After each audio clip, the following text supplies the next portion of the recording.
Hey family, welcome back to my video. Today we will see, what if Harry Potter was evil master of dragons? Part 1. Before we start, I would like to extend my sincere thanks to the original author of this story for granting us permission to use it in our YouTube video. Your generosity is greatly appreciated. The author's creation and the original story's link in the descriptions. Please do check that first. Now enjoy the video. A hooded person climbed on the highest hill of the area. You could see he was a fighter. Everything from the way he walked to the way he carried himself, he was showing it. Once he arrived at the top of the hill, he looked up at the night sky, staring closely at the stars, one in particular the dragon constellation. For a few minutes, nothing happened. The hooded stranger looked down, sighing heavily. Then suddenly he looked up, as if listening to an inaudible music. His stare was fixed on the constellation. Before his eyes, they started to glow brighter and brighter. There was a flash, and 12 beams of light were shot towards the earth. The man smiled. Finally, they'll be soon here. We must prepare. It had been 2 weeks since Harry had come back from Hogwarts. 2 dull and boring weeks. The Dursleys had been ignoring him for the whole time, only speaking to him when it was absolutely necessary, meaning when they ordered him to do something. As a result, Harry had already done all his homework and had started to memorize his textbooks, something which made him smile. Hermione would be happy to hear that. But the smile was quickly whipped off his face. He had received a letter from Dumbledore 2 days after arriving at the Dursleys that told him that he couldn't communicate with anyone this summer. He was also told that he mustn't go to the Weasleys. With the rebirth of Voldemort, he had to stay at Privet Drive for the whole summer. Since Dudley was still on diet, he wasn't eating a lot, and this time, he didn't have his friend's help. Fortunately, he had taken some Muggle money with him and could buy some food from time to time. It was the only thing which kept him going on, or else he would have been fainting with exhaustion. Indeed, the portion of food he was allowed to eat at meals was just enough for someone who didn't do nothing, but not for someone who had to work. And he was being forced to work. The Dursleys had already made him clean the whole house and the attic. He had to cook, go with his aunt to the supermarket to carry her bags. Now, he had been assigned at cleaning the garden, well, if you could still call it a garden. It was more likely a small jungle. Harry was ready to bet nobody had put a foot in it during the whole year. He was currently weeding it. He sighed heavily, whipping the sweat on his forehead and trying to ignore his dry throat. He had been in the garden for 4 hours, and today the weather was hot and dry. The type of day during which you want to stay under a tree while sipping a refreshing drink or maybe eating ice cream. As he was pulling out a not-so-cooperating weed, he felt a sharp pain behind his neck. It lasted only a few seconds. He looked around and saw a bee flying away. "Great," he muttered. "Even the bugs are against me." He put a hand on his neck, cringing when he touched the spot where the bee must have stung him. He was trying to feel if the bug had let it sting. He was relieved to feel nothing. Shrugging, he dismissed the event and went back to work. The hooded stranger was back on the hill, but this time he was escorted by 2 other people and was carrying a silver orb. He pushed something on it, and the orb opened, releasing a shadow. "You're the Crinier Drac. Borith Darrens and Lwukas, host her Drac here, Crygilveeth." The shadow nodded and disappeared. "They'll arrive today," announced the man to his companions. For the following week, Harry continued to work in the garden. At the end of the week, he had nearly finished his work there. He had cut the grass, weeded the whole area, and planted new flowers here and there. All he had to do now was watering it. His aunt, who had been watching him while cooking for the past days to make sure he was working, opened the window and yelled, "Boy, you'll have to paint the fence when you're done." Then she closed the window and went back to her kitchen. Harry sent a disgusted look her way. You could always rely on her to find him something to do. Bracing himself, he finished watering the flowers and went to take a paintbrush and some paint. The Dursleys had bought some brown paint. He started to work, careful not to drop anything on the ground. He was halfway done when he started to have a light headache. He dismissed the feeling. He had been working for the whole afternoon in the sun. It was normal that he got a headache. But as time passed, it grew more and more painful, especially behind his neck. The pain was now unbearable. His vision was blurred by his tears. His surroundings were spinning. He dropped the paintbrush to the ground, falling on his knees. Finally, he passed out, the pain being too much to bear. Harry slowly came back to his senses. His first feeling was that he wasn't lying on grass anymore. It looked like he was resting on a bed. His head was still hurting and didn't dare to open his eyes. Slowly he realized that there were people in the room. They were talking. But how could this happen? This person was nearly hysterical. "I don't know," replied a cold voice. "This has never happened before. Could it be an error? You saw the mark just like me. He has been chosen, but it's impossible. It can't be. A mere human can't be chosen. Apparently, it's possible. Even if I doubt a human would be able to follow our training." Harry could clearly hear the disgust and scorn in the way the second person pronounced the word human. "What are we going to do? We'll give him a tour as soon as he wakes up, as well as a few explanations. Then we'll drop him in the choice room. Demeanor will know what to do." "You're sure? Shouldn't we erase his memory and send him back to his world? He doesn't belong to our world." "We can't. He has the mark. He must be trained. Even if I doubt it, he'll be able to do anything." "All right." Harry slowly opened his eyes, looking around him. Apparently, the two people weren't too keen on humans, and he didn't look forward to talking with them. "Finally, you're awake," the cold voice said sharply. Harry's vision was still a bit blurred. He blinked a few times and looked at the people next to him. His eyes widened in shock. They were elves. The one with the cold voice was tall and muscular. He had shoulder-length black hair pulled in a ponytail and steel-gray eyes.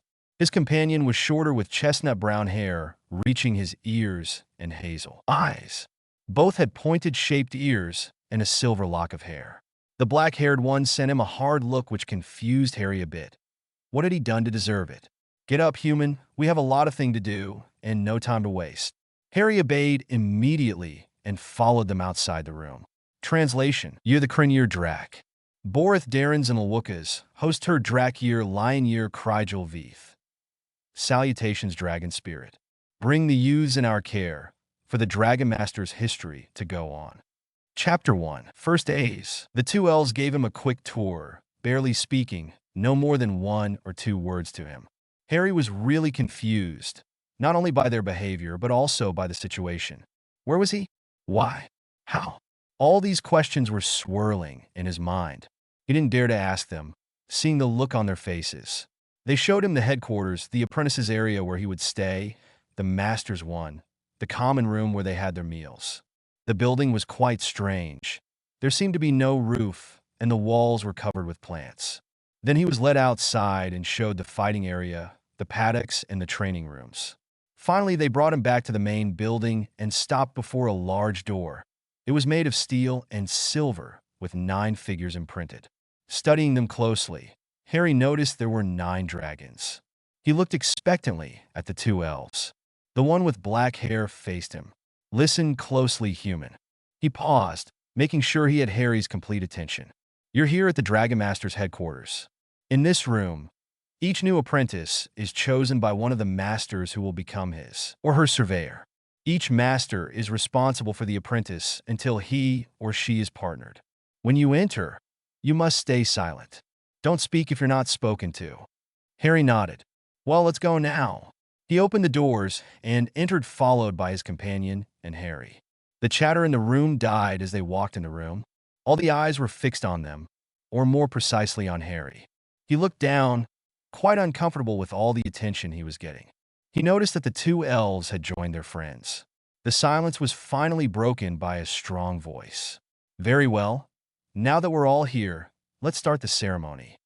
Harry looked up at the speaker and met a pair of blue eyes, a bit like Dumbledore's, except that these ones weren't twinkling at him. The speaker looked older than all the other people present.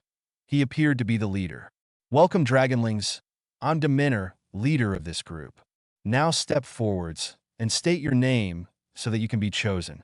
Immediately, 11 youths, looking about Harry's age, walked to the center of the room. Confused, Harry joined them. The first to talk was a tall, dark-haired elf. "I'm Teneb." It was clear that he was used to being obeyed. Demeanor turned to the masters. "Does anyone accept Teneb as his Darren?" An elf raised his hand. "I, Cario, accept Teneb as my Darren." Teneb bowed. "I, Teneb, swear obedience to Master Cario." One by one, all the youths were chosen by a master. There were 6 elves: Teneb, Enir, Vlad, Zal, Melissa, and Arnell. The 5 remaining ones didn't look like anything Harry knew. All were human-like except for some details. 2 of them had white hair and orange eyes. They also had only 4 fingers on their hands. They were Magus, as Harry would soon learn. Magus were cousins of the elves, but due to a prolonged contact with strong magic, their appearance had changed as well as their powers. Magus were able to manipulate magic flows. They were called Garth and Ophelia. The last 3 were elementals, like Magus. They were cousins of the elves, but were divided in 4 groups recognizable by their appearance.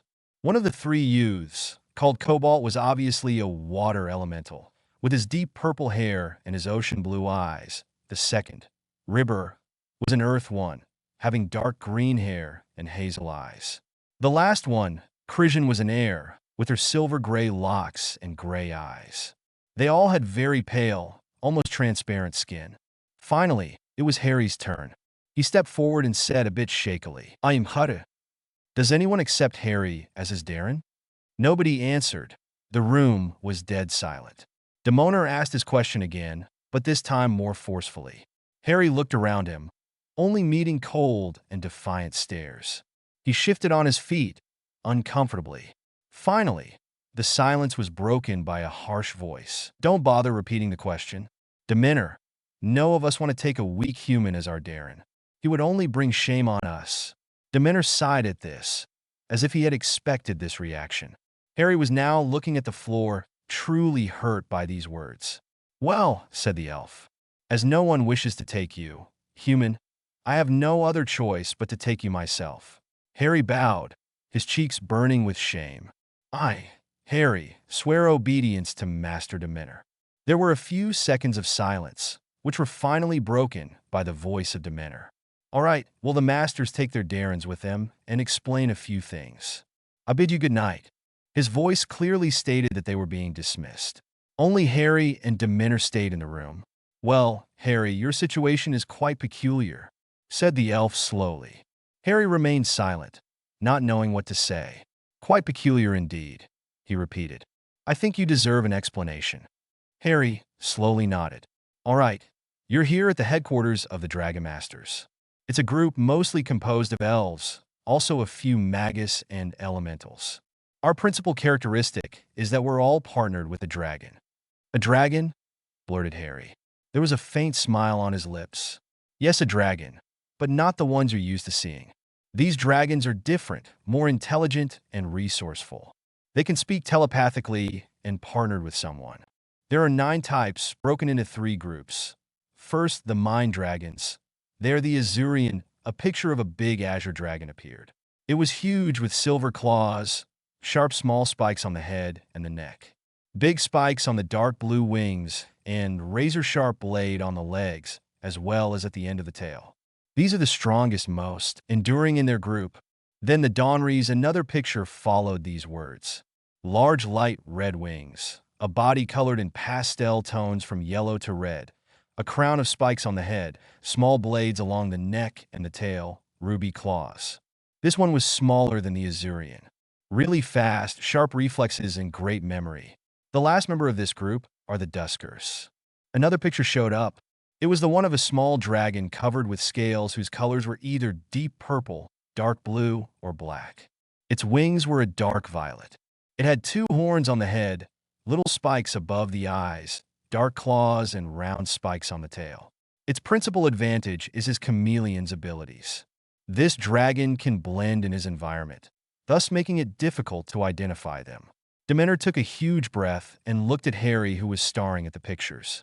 The second group is composed of the Elements Dragons. First, the Firelands, who had control over fire. A new picture appeared. It was quite a huge dragon. It was red and orange, with 2 horns on its head.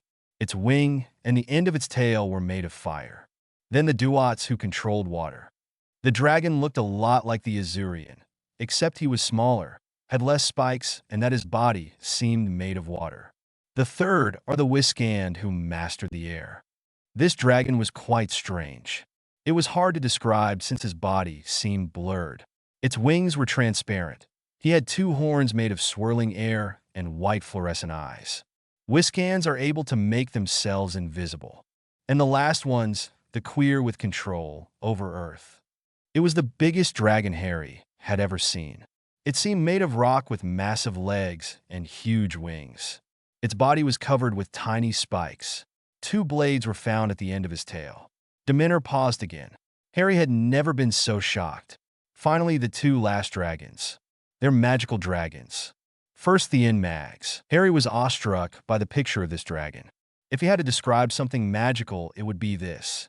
Huge silver wings, a slender creamy body which radiated magic, rainbow-colored spark on his neck, and tiny spikes above his head. Mags are all females and powerful healers, but they are also very rare. But the rarest are the Saurochs. He looked royal, like a chief, a leader. Huge golden wing with silver spikes, diamond-like scales. Huge claws, blades on the tail, neck, and head. Saurochs emanated power. The Saurochs are the most powerful of dragons. They can control magic, are deadly fighters, and almost immune to all types of spells. Harry only nodded, completely shocked by the picture. Now on to another subject. You'll be trained for 2 years before being partnered. Your training consists of different areas of study. Sword fights, close combat, martial arts, archery, horseback riding, mind magic, including healing, tracking. You and the other apprentices will be under the care of masters of each field. Harry nodded again. One last thing. As you know, I am your surveyor, but I'm also the leader of the Dragon Masters. So I'm really busy, and I would appreciate it if you didn't come to me too often. Once again, Harry nodded. Good. I'll show you the Darren's dorm. Follow me. Harry was led to a black door. Here you are. Good night, and good luck with your training. You'll need it. Before Harry could thank him, Demeanor left. Harry dreaded the reaction of the others in the room. Bracing himself, he opened the door and entered. He was met with a heavy silence and hard stares. Biting his lip, he headed towards the only remaining bed in the corner to his right, near the window. Silently, he opened the bags, finding some clothes, soap. He started to put them into the drawers under the bed, hearing the others talking in quiet whisper between them. I can't believe a human has been chosen, said one of the magus suddenly. Yes. I mean, how could a weak human be partnered with a dragon? Added a blonde-haired elf lad. Did you know that they need sticks of wood to do magic? Asked the earth elemental, Ribber, playing along. Really? Yes, pathetic, isn't it? And I thought the trolls were stupid. Well, humans might be the next step of their evolution. I don't know, why don't you ask the human? Excellent idea. Hey, human. Harry, who had acted like he was deaf, looked at the elf. Is your mother a troll? Harry clenched his fists, but remained silent. They were baiting him, but he wouldn't fall for their trap. What's the problem? Cat got your tongue. Perhaps he is mute, said the air elemental Christian. Or too stupid. I mean, if his mother was really a troll, they look like they could go on for hours, but Teneb cut them off. Finished? I think dinner is ready. Really? Well, let's going, exclaimed another elf's all. They left the room. Harry looked down at his hand. He had clenched his fists so tightly that he had cut himself. He forced himself to calm down, took breath deeply, and exited the dorm, heading for the common room. He sat at the far end of the table reserved for the apprentices. Throughout the whole dinner, he remained silent, pretending not to hear the taunts of the other youths. As soon as they were allowed to leave, he went straight to his dorm, changed, and went to bed. He heard the other coming a few hours later and pretended to be sleeping. He had a hard time falling asleep. What had he done to deserve this treatment? He was awakened by ice water in the morning. Completely drenched, shivering, he looked around and spotted a bucket hovering above him. Without warning, it stopped hovering and fell right on his head. The shock made him a bit dizzy. Finally awake, human?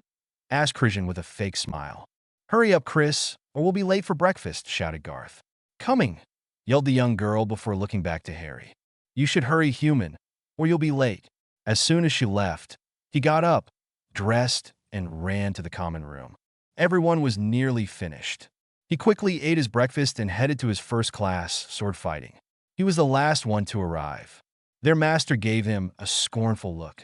Well, as I said before, I'm Effie Lin, and I'll be teaching you the art of fighting. I'm sure most of you, he glanced at Harry, will be great. We'll start with sword fighting. I'll give each of you a sword, then show you some basic moves. In a few minutes, they all had a blade in their hands. Harry was finding his to be really heavy. He had trouble lifting it. Now look at me, the elf said loudly before demonstrating a series of slow, simple movements. He made them practice a few times, correcting and praising them one by one. He seemed particularly keen on Tenub, who was moving with ease, apparently used to holding a sword. Then, he reached Harry as he was executing the series for the 5th time. His arms were growing tired from carrying the sword, and he was panting. Well, too heavy for you. Harry didn't know what to say. A little, but a baby could hold this sword. And your balance is horrible, look. To prove his point, Effie Lynn gave him a good push on the shoulder, sending him on the ground. No balance, no strength. What am I going to do with you? The other youths were snickering at this. Give me this sword back. You're not worthy to hold it yet. Without a word, Harry handed him the blade. The elf put it back on the wall and took a long stick of wood on which he put 2 rings of steel. Take this and practice with it. At least you won't hurt yourself or anybody else. Garth was mimicking Harry behind the teacher's back. Effie Lynn went back to the front of the apprentices. Well, all of you but the human can practice these movements against each other. You, he said looking at Harry, you continue to practice alone. This went on for 2 hours. Then they headed outside for their archery lesson. This didn't go well for Harry either. He was exhausted from his first lesson and his arm was shaking, making him miss the targets by meters and earning the anger of Edvia, the elf teacher. Lunch passed quickly, and then the first lesson of magic, the one Harry was looking forward to. At least he wouldn't be far behind this time. He had only forgot one thing, his wand. As soon as he stepped into the class with his wand in his hand, he found Sarwyn in front of him, glaring at him. The magus snatched his wand away. Forget it, human. There won't be any wand waving in this class. We'll be learning about true magic. The lesson was torture for Harry. He couldn't do anything, having never learned how to channel his power without a wand. Wandless magic was supposed to be impossible. At the end of the lesson, Sarwyn gave him his wand back, warning Harry to keep it in his dorm. The next period was about mind magic. The first step in this process was accessing to the spirit plan. The only way was meditating, as their teacher, Nerther, had explained them. The ability to keep calm in all the situations was necessary for a dragon's partner. The dragon had a tendency to be overwhelmed by their emotions, so the partner had to keep a cool head to balance this rush of feeling. Apparently, the elves, magus, and elementals use a particular way to meditate and fall in a deep trance. The problem was that it had no effect on Harry. He spent the 2 hours trying to figure out another way to meditate, failing miserably. Finally, he met his last teacher, Leinhir, who was teaching them how to ride a horse. If it was possible, this was the worst hour of the day for Harry. As soon as he said he had never ridden before, he earned the teacher's scorn. Finally, it was over. Harry quickly ate and went straight to bed after nursing his many bruises. The next days followed the same pattern, and after a week, Harry realized he wasn't welcome by anyone here. His comrades were divided into 2 groups. One group, composed of Anir, Melissa, Arnell, Tenub, Opheria, and Cobalt, was simply ignoring him, acting like he didn't exist. The others loved to taunt and insult him. It was their favorite game, and the teachers acted like nothing was happening. He hadn't improved in any of his classes.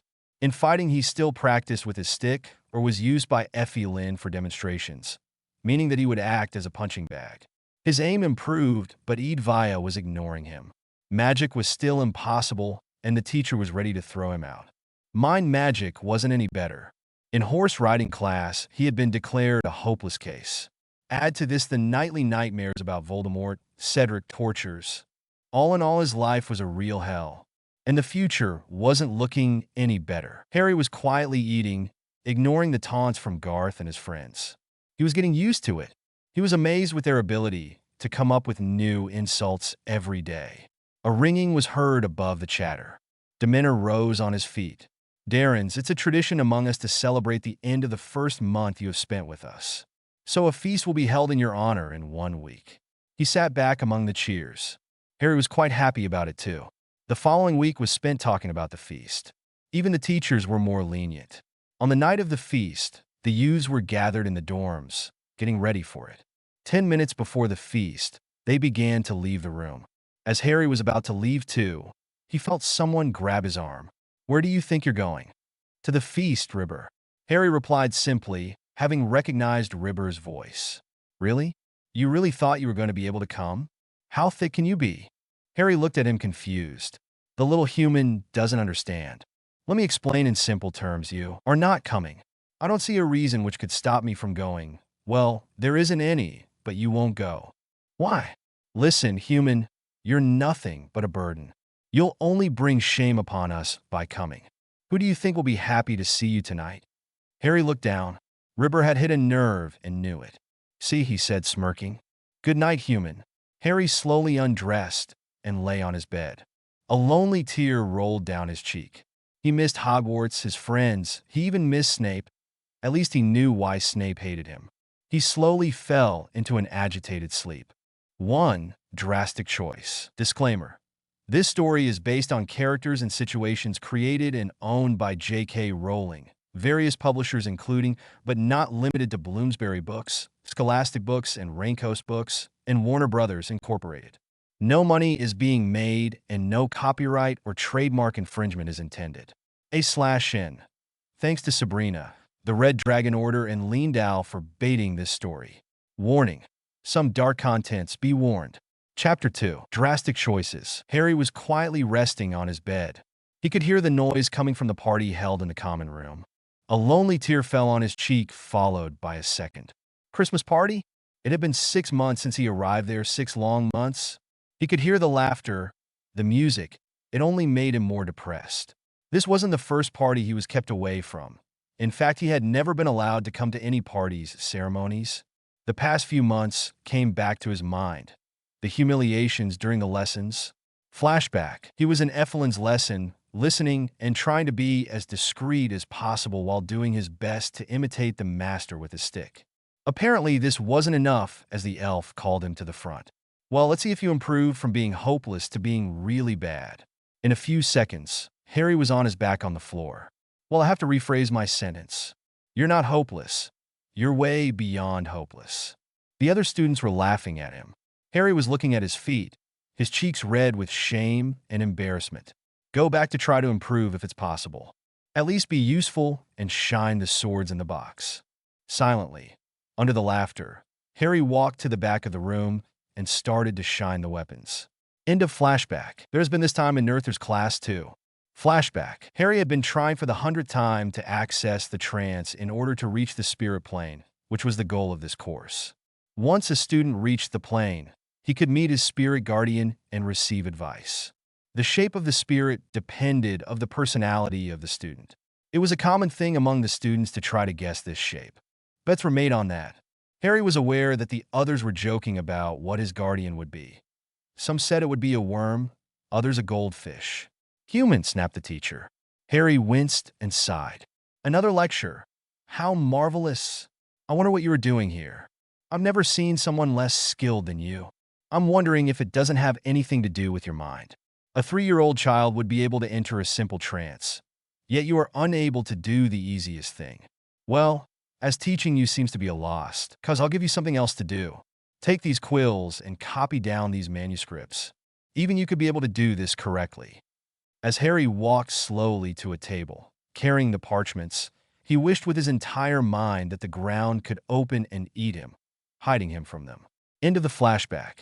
In reality, all his masters weren't teaching him anymore.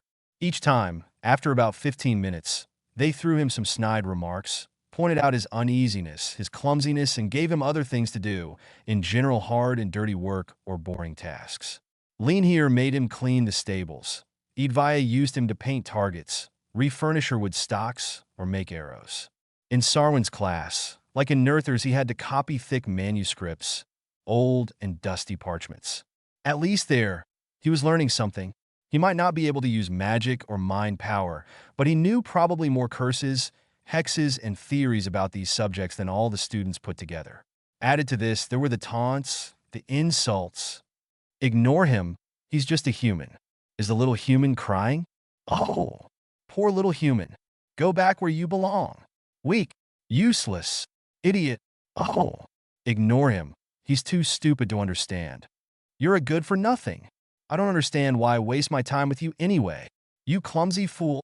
You'll never do anything right. You're only a danger and a burden. Danger, burden. These words echoed in his ear. He closed his eyes, preventing more tears to follow the first two. His thoughts drifted to Hogwarts, which was not a good thing, since it only increased his feeling of loneliness and coldness. He hadn't felt that cold before a comet was all a few days ago. Flashback. Teneb and Cobalt were quietly discussing at a table in a corner of the dorm. Harry was lying on his bed, lost in his thoughts. The door opened, and Zal walked to them.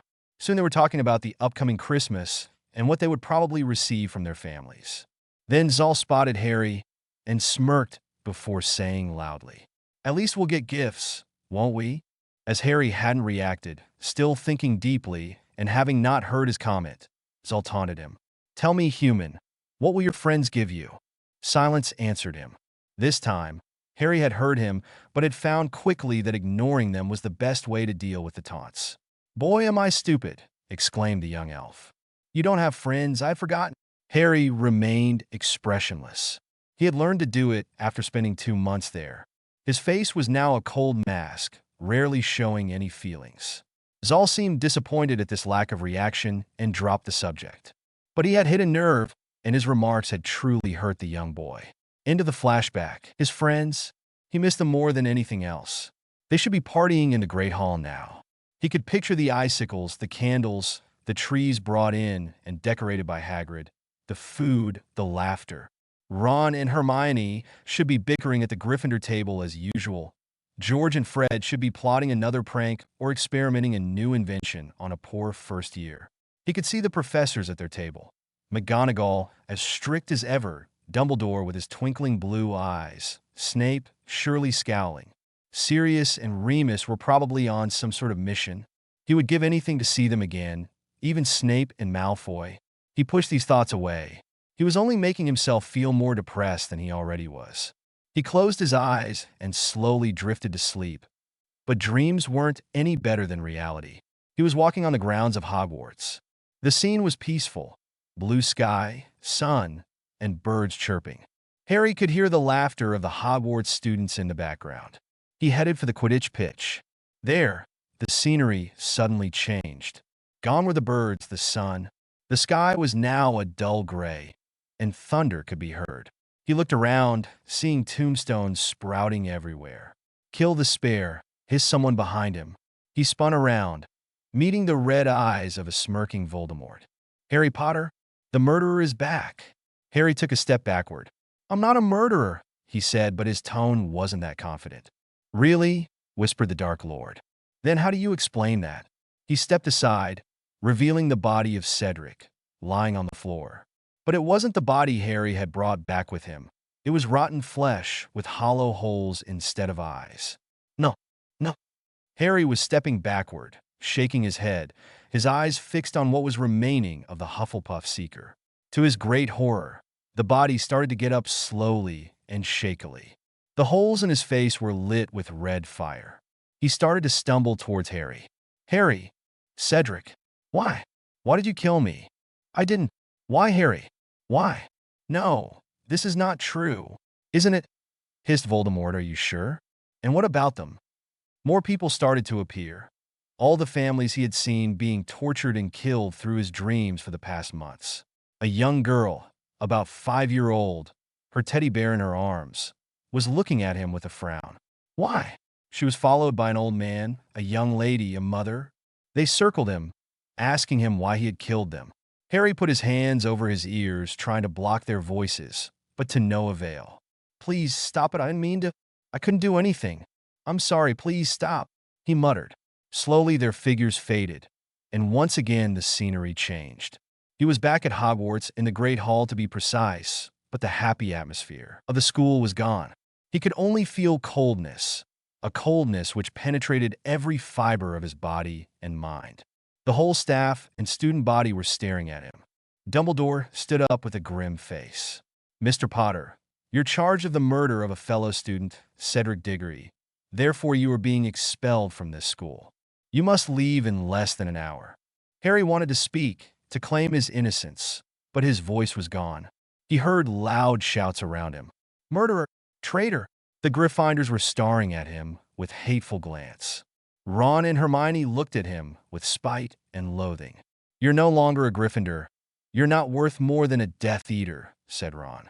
"We were your friends, and that's how you repay us. You left us at his mercy." "Killer!" shouted Hermione, slapping him. The doors burst open in fudge, followed by two Aurors entered. "Harry Potter, you have been found guilty of the murder of Cedric Diggory and sentenced to be given the kiss," the minister announced. A hooded person entered the room, and Harry's mind was filled with the cries of his parents. The Demento approached him. Harry couldn't move. His feet seemed to be rooted to the floor. Slowly, a skeletal hand grabbed his wrist and pulled him closer, while the other one was lowering the hood a bit. Harry then saw a large black hole instead of the mouth. The hole was dragging him, and he fell in it, screaming, spinning in the darkness, words echoing around him. "Traitor! Liar! Murderer!"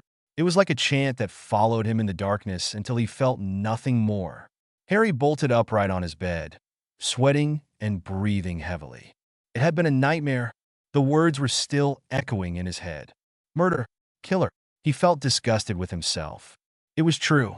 He had abandoned them when they needed him. And there he was, lying on a bed, doing nothing useful. Too stupid to learn anything, too cowardly to stand up to his fellow students, too weak to be of real help in the fight. A burden, a useless burden, who only endangered other people. He only hurt those he was close to. But it would end soon. This thought surprised him, but thinking about it, he started to see its advantages. It would solve everything and nobody would miss him. Hermione, Ron, Sirius, and all the others at Hogwarts must surely have gotten over his disappearance. And this way he wouldn't endanger them more. The Dursleys would be happy to get rid of him, as would the Masters and the Riders here. Dementor had forgotten about him. Harry knew this. The leader was so busy he had completely forgot about his young apprentice. Not that he wanted a human apprentice or an even normal apprentice, as far as Harry knew. Nobody would miss him. His decision was taken. Slowly, he got up, put an illusion on the bed with his wands, making it look like he was sleeping. Then he opened one of his drawers and pulled out a knife. He had taken it one night after dinner. It wasn't a big knife, but it was sharp enough for what he had in mind. He took his cloak and wrapped it around his shoulder. Quietly, he sneaked out of the dorm and headed towards the doors. He decided to leave through the door in the kitchen. Nobody would be there at that time. The cooks and their assistants were at a party thrown for them, and those who kept the place clean and took care of the people and animals here. Silently, he walked, and in a few minutes he was outside. The cold of the night made him shivered, and he tightened the cloak around him. He could feel the knife in one of his pockets. He walked slowly, not really knowing where to go. The snow was making his progression difficult, but he didn't give up. He heard the rush of the sea against the cliffs. The headquarters of the Dragon Masters was situated on an island, lost in the middle of an ocean, and he didn't really know where it was. He made up his mind, and he headed for the south side of the island. Once there, he looked at the stars and positioned himself in the exact direction of Hogwarts. Then in a slow motion, he pulled out the knife and looked at the sharp blade. With determination, he placed it on his left wrist and sliced it in a quick, swift stroke. He rapidly sliced his right one too and looked up at the stars. Maybe his parents were waiting for him there. His blood was freely falling on the snow, making a small dark red pool at his feet. He felt weaker and weaker from the blood loss. His mind was drifting away. He fell on his knees, not able to stand up anymore. He finally laid on his back, his eyes fixed on the stars. Slowly his eyelids fell too, obscuring his view, and he fell into welcome darkness. What did you think of it? Let me know. Thanks to all the reviewers, Moon Eater, Melanie, Phoenix of Light, Erica, Yusikoism, Manugget, Kathleen, Chibi-chan, Coconut Ice Agent H/H, Helen, Silver Spirit, Mystic Sorcerer, Phoenix Flight, Kelly, Arizosa, Shura, Star Kitty, Susie Beth, Klingon 87, Frida Potter, Grifkel, Alana, Kel, Alex K, Finn Phoenix. 2 Sourrocks. Disclaimer. This story is based on characters and situations created and owned by J.K. Rowling, various publishers including, but not limited to Bloomsbury Books, Scholastic Books and Raincoast Books, and Warner Brothers Incorporated. No money is being made and no copyright or trademark infringement is intended. A/N. Thanks to Rhiannon, the Red Dragon Order, and Leandow for baiting this story. Thanks also to all of those who reviewed. Chapter 3. Saurox. Harry felt himself being engulfed in welcome darkness. He didn't feel anything. No pain, no joy, just nothing. But suddenly he felt a tug in his navel, like he was being transported by a portkey, and his surroundings started to lighten, slowly become blinding white. After the few minutes it took his eyes to adjust to the light, he started to look around him. It seemed like he was on a cloud. If this was heaven, he was quite happy to be there. He suddenly heard a flapping behind him and turned sharply to look at what was making that sound. His jaw nearly hit the ground, if there was any. A dragon was flying towards him, a Sauroch to be precise. But he was silver instead of the normal colors. The beast landed near Harry and stared right at him, making him really uncomfortable. It was stupid, the dragon stated, looking strictly at the teen. Harry only gaped at him, too surprised to even register what he had just said. This was probably one of the most foolish things to do, continued the dragon. He was clearly angry with Harry. Harry snapped back to reality. He was in heaven and he wasn't there to be shouted at. He'd gotten enough of that at the headquarters. What? He replied curtly. What were you thinking? Slicing your wrist? Did you want to kill yourself? Harry raised his left eyebrow. Was he joking or just being stupid? That was the point, he snapped back, clearly angry at the dragon. I know that. Then, why are you asking? To get a point. Which is? Are we curious? No, just wondering why I am being bothered by a dragon with an anger management problem, while I'm supposed to be dead and resting in peace forever. Why do I always get the difficult ones? The huge beast sighed, rolling his eyes in a very human-like way. Harry remained silent. The dragon was getting on his nerves. The Sauroch gave an exasperated sigh again. Well, let's get a few things straight. First, you're not dead. What? I'd like you not to interrupt me. As I was saying, you're not dead and… Sorry, I must have misunderstood what you have just said. I think I heard, you're not dead? You are not dead, the dragon repeated forcefully. There was a silence, then censor. Language. Oh, shut up. You've basically told me I'm going back to hell, and you'd like me to be fine and happy about it? Are you out of your mind? You don't know what my life is like there. I know exactly how it's like for you. I'm not your guardian for nothing. Really? And how would you? You're my what? Me doth think you have a few hearing problems. I'm your guardian. Harry stared at the Sauroch. After a few minutes, he seemed to break from his shock state. All right, where's the camera? The dragon gave him a confused look. The what? The camera. You know this thing muggles used to record films. I know what a camera is. You sure know a lot of things, replied Harry. But he shut up, seeing the look on the Sauroch's face. To come back to our subject, I'm your guardian, and… Sorry to interrupt you again, but I believe there is a small mistake there. You can't be my guardian. And why not? Well, I can't have a guardian. To have one, you need to reach the spirit plane and find one. And I'm unable to reach the plane, so I can't have a guardian. You being to be able to reach the plane would have been quite surprising, seeing what your so-called masters taught you, the dragon snorted. Care to elaborate? Harry asked with a raised eyebrow. Well, you're a human. Brilliant, you noticed? Don't take that tone with me, snapped the dragon. Anyway, as I was saying, since you're a human, you can't use the same method as the elves to reach the plane. It's technically impossible. Elvish and human minds aren't identical. Great, and so? You're really thick, you know. It means that with the proper training, you can develop your own abilities. Wonderful, replied Harry sarcastically. And how was I supposed to learn that? Well, I was planning to appear to you, but since you tried to kill yourself, my plans have been changed a bit. It was quite a stupid thing to do, completely useless and inappropriate. I found it quite appropriate, thank you. Well, we haven't much time left before you wake up, so I'm going to show you how to reach the plane. After this, I'll be able to talk with you. Something I'm not sure I should be happy about, Harry muttered quietly. This way, I'll be able to help with your training, continued the dragon, apparently not having heard Harry's comment. At the word training, Harry's ears perked up. Training? No, painting, snorted the Sauroch. Of course training, but I don't think I'm the best person to be trained. Nonsense. Now listen carefully. To reach the plane, you need to. The dragon started to explain in every detail the method to reach the plane. He explained to Harry that the elves had a very strong link with nature.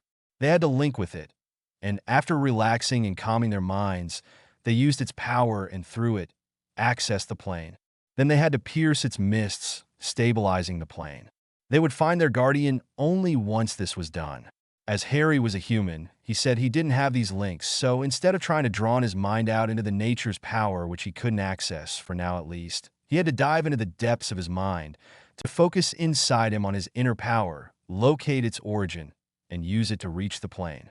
Once there, he had to adjust his mind to the plane. To put it simply, he had to clear his mind, not calm himself, which was quite different. He started to try to do this under the careful watch of the dragon. To make him practice, the Sauroch took him into another plane and made him return to the spirit plane. After a few failed attempts, he quickly got the hang of it and could now do it with ease in a few seconds. Suddenly he shivered. Apparently, you're finally waking up, but I don't want to. Sorry, but I don't think it's something we can control. But, no but. Anyway, I expect you tomorrow at 4 a.m. sharp.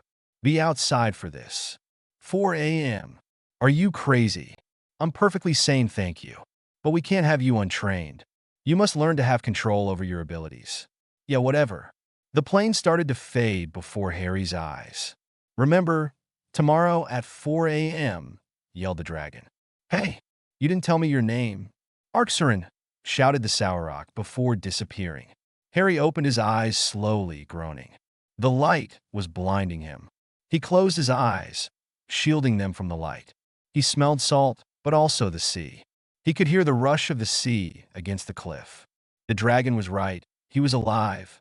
Sighing, he opened his eyes again, and after adjusting them to his surroundings, he looked around him, trying to see where he was.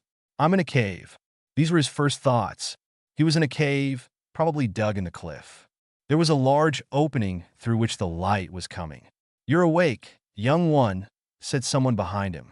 The voice was deep, but at the same time soft. He turned on his heel and came face to face with a Sauroch. But this time it was a real one and a very impressive one. His head nearly touched the ceiling, which meant he was nearly 8 meters high. His gold color was nearly throbbing with power. His silver blades and diamond claws were shining in the light. This creature was breathtaking, the embodiment of beauty and perfection, but also deadly. Why am I alive? Asked Harry out of the blue. He didn't care if he was rude to the dragon. He wanted to know why he was back. I healed you when I found you last night. But I must say I thought you were going to die. You had lost a lot of blood. Harry sighed. Why couldn't you just let me die? A great destiny is waiting for you. Probably as the worst student ever seen in the headquarters. Or the first one being expelled. Something I'm sure everyone would be happy about. Stop wallowing in self-pity. Explore your abilities, train them, work harder, the dragon cut in. You're the second one to tell me this, but how could I be able to do it? Everyone I know would most likely go eat a flobberworm than help me with my training. You have a brain, use it. Moreover, you won't be alone. Ah yes, the insane spirit guardian. I forgot about him. But how will a spirit train me? You'll see, little one. But you can do it, I know it. You're quite optimistic. I'm not strong enough. This, there he showed up his wrist where a thin red line could be seen, should prove you're wrong. Be more confident, young one. It's not that easy. I'm alone, said Harry quietly. You're not alone. People are watching you. You just need to learn to see them. I won't manage it. The Sauroch looked closely at him. Give me your hand. Harry obeyed. The dragon lowered his head at his hand's level. The young boy could feel his breath. Contrary to what he had believed, it didn't smell like sulfur or fire. He couldn't name it, but it was calming and relaxing. His hand glowed, and when the light faded, and he saw a necklace in it. He took a good look at it. It was an oblong pendant with something engraved on it, a flying dragon in all its majesty. He looked up at the dragon, taking a deep breath. I can't accept it, it's too much. The eyes of the dragon locked with his, their rainbow colors hypnotizing Harry. Take it. It's made out of one of my scales. This way you will never really be alone. Almost not daring to, Harry slowly put it around his neck. As it lay on his chest when he hid it under his shirt, Harry could feel a warm feeling passing through him at the contact. He looked up at the mighty beast with a tear in his eyes. "Thank you. You don't know what it means to me." Harry was so taken by his joy that he missed the small glow that surrounded the pendant for a few seconds. But the Sour Rock didn't. He gave the boy before him a sharp look. "You must leave now, young one." Harry headed out of the cave. On his right, he saw stairs leading to the top of the cliff. Before exiting the cave, he stopped and turned back. "Wait, what's your name?" "You'll know when we'll meet again, young one. Now go, before your absence is noticed by your teachers." He somehow spat the word. "Please don't tell them anything. It would only make things worse," pleaded Harry, feeling the dragon might report what he had done to someone, maybe Dementor. The elf had forgotten all about him, proving his true interest for the boy. Harry didn't want to have him reminded of it. The dragon eyed him for a long moment before nodding reluctantly. "Agreed, young one. Now go." "Goodbye, and thank you," replied Harry in a whisper before leaving. Once he was alone, the dragon muttered quietly, "We'll meet again, young Harry Potter." Harry ran to the headquarters, hoping against hope that nobody would notice that he hadn't been in his dorm for the entire night. He wasn't so lucky. As he was running down a corridor, he bumped into someone. "Hey, watch where you're going." "You," yelled the person he had just nearly knocked out. To his luck, it was Effie Lynn. "What are you doing here? Running in the corridors?" "I'll teach you," he ranted. Harry didn't even bother to listen to him. He knew the best way to deal with the sword master was to remain silent and wait for him to finish his lecture. And if you're so energetic that you can run this early in the morning, then you're going to have to clean the whole fighting room today. I want it to be spotless. And I don't care that it's Christmas," he shouted. By now, a score of riders and a few students had gathered around them. All were smirking at Harry, apparently happy to see him in trouble. Harry nodded carelessly and walked away. "Hey, I'm not finished." "Human," yelled a red Effie Lynn. But Harry didn't take notice of it. Too many thoughts were swirling in his mind, and he would deal with the consequences later. In a few minutes, he was in his dorm. Nobody was there. All were in the common room enjoying Christmas morning. Harry clutched his necklace tightly, and for the first time in months, he smiled a true smile. Meanwhile, panic was spreading in the wizarding world. Harry's disappearance wasn't noticed before the middle of August when the Weasleys, worried by Harry's lack of answers to their mail, had come to get him out of the house of his relatives. The Dursleys, quite happy to see him gone, didn't try to find where he had left to or who had took him away. They only realized they were rid of him, something they were glad for. Worry was the last of the things in their mind. Only Petunia was a bit angry at his disappearance because he had left before finishing his work, leaving the paintbrushes on the floor and dropping paint on the grass. When the Weasleys arrived, this time by car, the Dursleys panicked. Ron rang at the door, quite worried. Harry hadn't replied to his letters for a few weeks. The door opened slowly, revealing a smiling Petunia. Her smile disappeared as soon as she saw who was standing on her doorstep, replaced by a look of pure panic. Before she could close the door, Ron had blocked the door. "Sorry to come like this, Mrs. Dursley," said Hermione, who had come with him. "But we need to speak with Harry." "W?" stuttered Petunia Dursley. "Harry Potter. There is nobody by this name living here. Now leave before I call the police." "Don't play with us," replied Mr. Weasley, who had approached his son and friend. "You know Harry. Now let us enter and take him with us." Petunia was about to answer when Vernon's voice was heard behind her. "Who is it, Petunia?" he asked. "People. They're here for him," she said shakily. Vernon immediately joined his wife. He eyed Mr. Weasley disdainfully. "The boy doesn't live here anymore," he said, smirking. Mr. Weasley, Ron, and Hermione paled. "What do you mean?" asked the grown wizard hurriedly. "He disappeared weeks ago." "Phew, gone. Good riddance it was," replied the beefy man. This wasn't what Hermione and her companions had expected. Their faces were now deadly pale. "He disappeared?" repeated Ron. "Are you stupid? The boy left. I don't know how or where or with who. But he's gone. Now leave my house," he yelled. With that, he slammed the door. Hermione, Ron, and his father went whiter, panic visible on their faces. "We must go to Hogwarts," stated Mr. Weasley.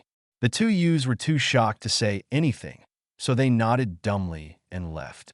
Once Dumbledore learned what had happened, it only took a few days before the wizarding world knew about it.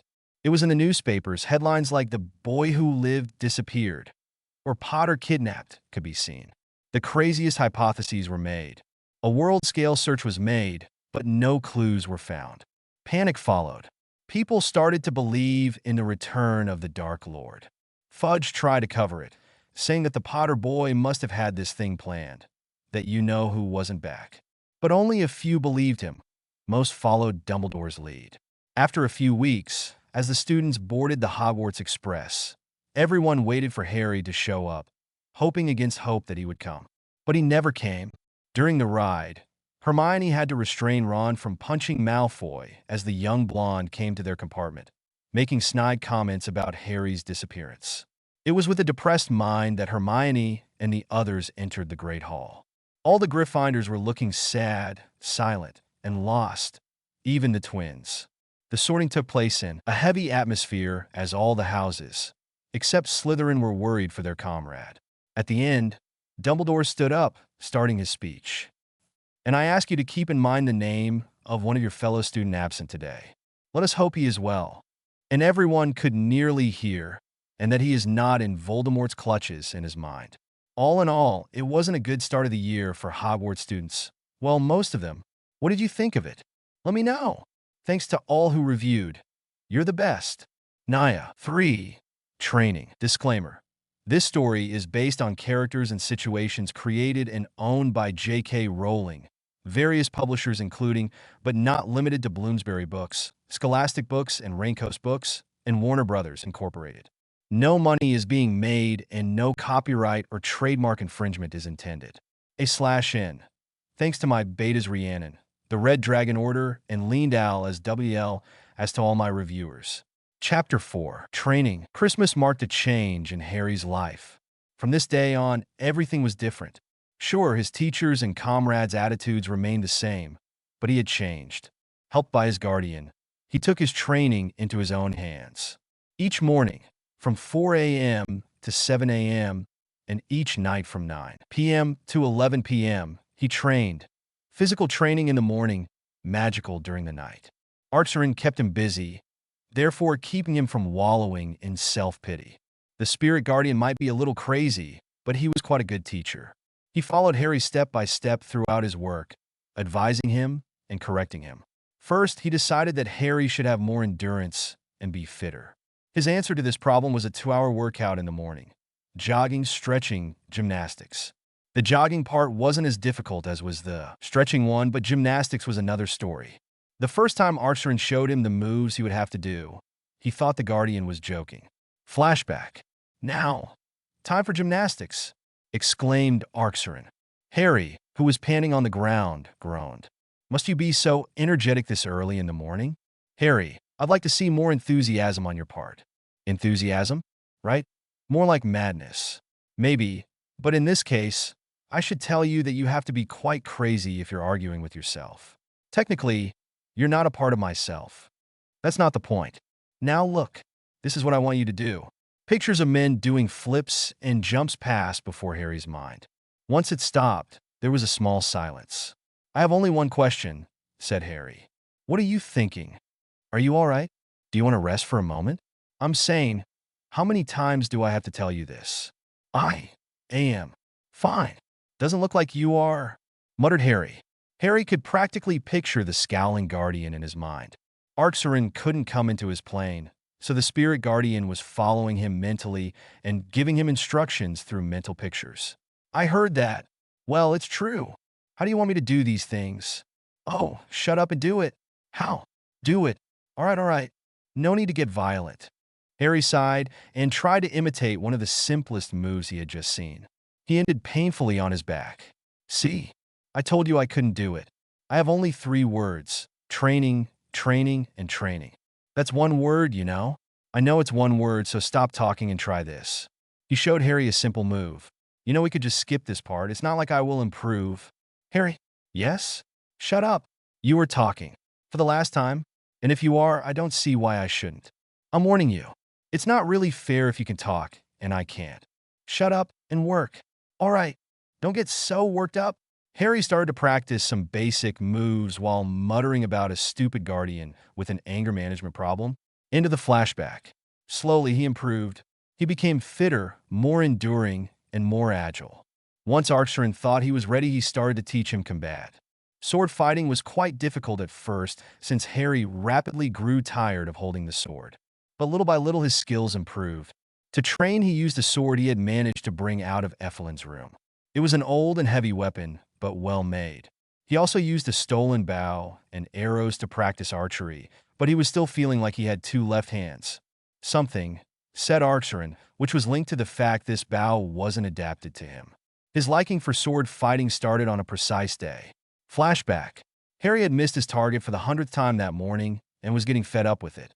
He was ready to throw his bow at the first person he saw.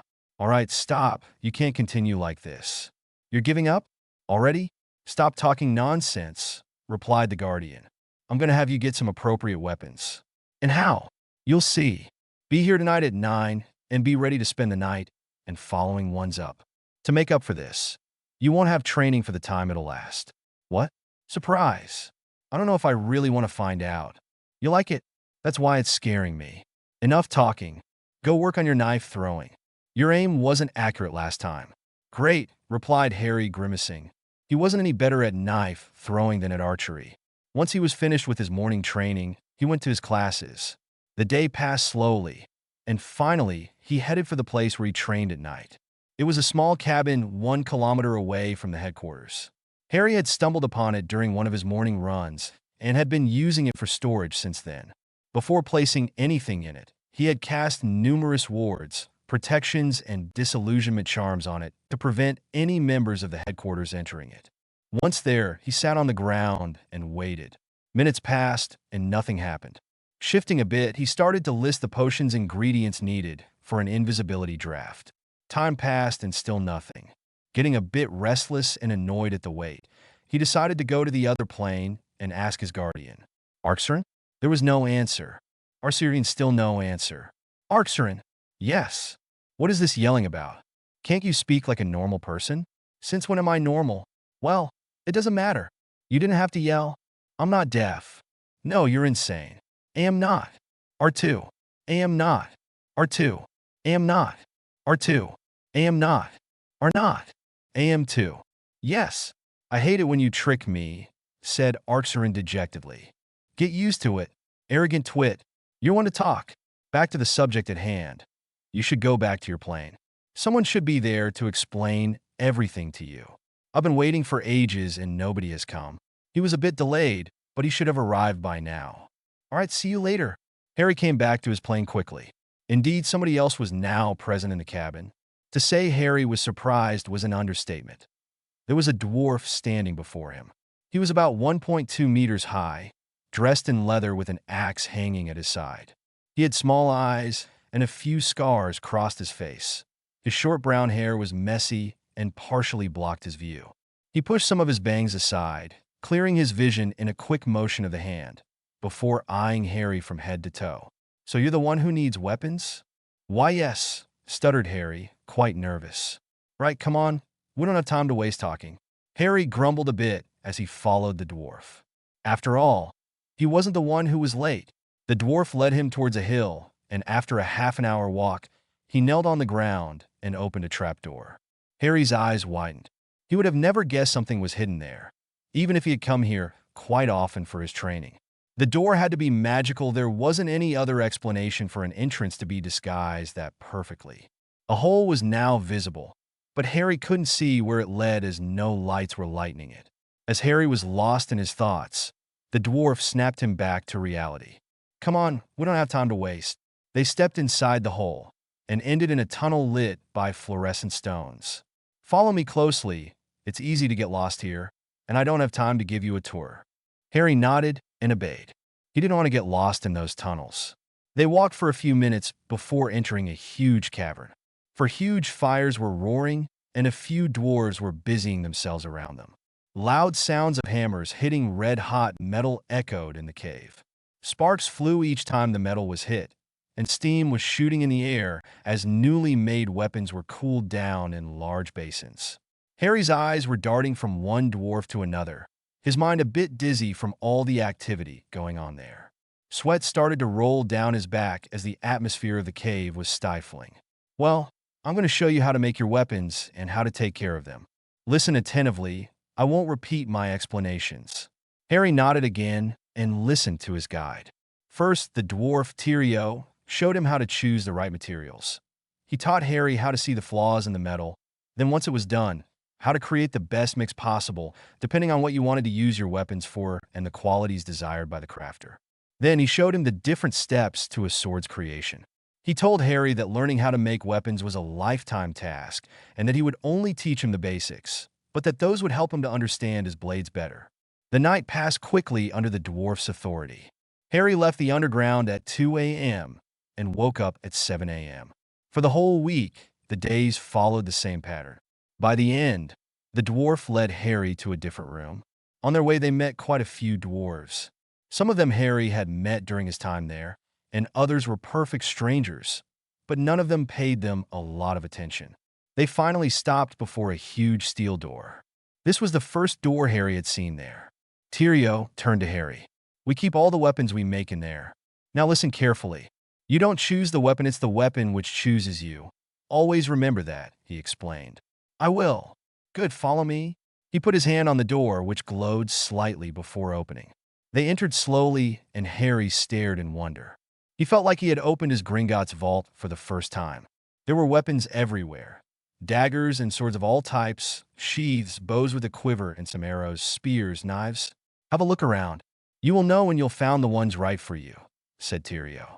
Harry obeyed and started to walk through the room, sometimes picking up a sword or a bow, testing them a bit before putting them back to the piles. After an hour, he still hadn't found anything that seemed right for him. Glancing at Tyrio, he found him sitting in a corner, smoking. Sighing, Harry went back to the task at hand. Finally, a flash of metal attracted his eye. He approached it. It was a sword, a masterpiece. The blade was the perfect weight and perfectly polished and sharpened. The metal used was quite peculiar, and Harry couldn't recognize it. The handle ending the blade was well crafted, and when Harry picked it up, it seemed to have been made for his hand. The sheath was made of leather with a golden pattern on it. He looked at the blade, studying it in the light. The stone placed at the junction of the blade, and the handle shone a little. Some of the swords made by dwarves comported stones, as Tyrio had told him, which could be used to store some magical powers, allowing their bearer to deflect curses with them. The nature of the stone depended on the bearer. Here was a piece of amber. Looking closer at it, Harry noticed the stone had something embedded in its center, but he couldn't see what it was. This was his sword, he thought without any hesitation. He looked around, trying to see if there was anything else interesting there. A dagger caught his eye. It was made of the same metal as the sword and held a stone as well. The handle was shaped like claws on the sides. Harry found his bow a few minutes later with its quiver and arrows. He came back to Tyrio, who had observed him throughout his search, wondering which weapons he would end with. The human was interesting to watch. He was young, that was a given and prone to the mistakes of youth, but at the same time, he had a maturity rarely seen in younglings. Yes, the boy was interesting. And that power. When he had first met him, it had hit him like a hammer, and Harry had no idea about the forces he was wielding. He schooled his features as the boy came towards him. His face was unreadable when Harry showed him what he had picked up. The sword and the dagger, as well as the tips of the arrows, are made of a mix which we are now unable to produce. Its inventor died with his secret and didn't see fit to pass it down to one of his apprentices. These are his last and best creations. The bow is made of ebony and birch, and the strings of dragon's ligaments taken after their death. The arrows are made of willow and some eagle and phoenix feathers, explained the dwarf. He led Harry outside. Before leaving, he looked closely at the youth. "Take good care of those weapons. If you have a problem, come back and ask for me. I'll help you." "Thank you." "No need, good luck." Harry nodded, thanking the dwarf again before going back to the headquarters. He hid his weapons in a charm box. He had made it expandable and impossible for anyone other than himself to open. To add to these security measures, the box was hidden in the wall, behind a few removable bricks Harry had personally charmed. The next morning, he was up at 4 a.m. for his training. After an hour of jogging, stretching, and warming up, he started to practice with his new sword. This did it. After the first few moves, Harry wanted only one thing: to master sword fighting. Moving with his sword gave him incredible feelings, a mix of power, strength, and something else he couldn't really name, a sense of completion that filled him, making him a bit dizzy. Into the flashback. From that day, his progress in this field was quick. He improved in archery and reached an average level. He trained also in hand-to-hand combat, mixing street fighting, martial arts, and gymnastics, creating his own style of fighting.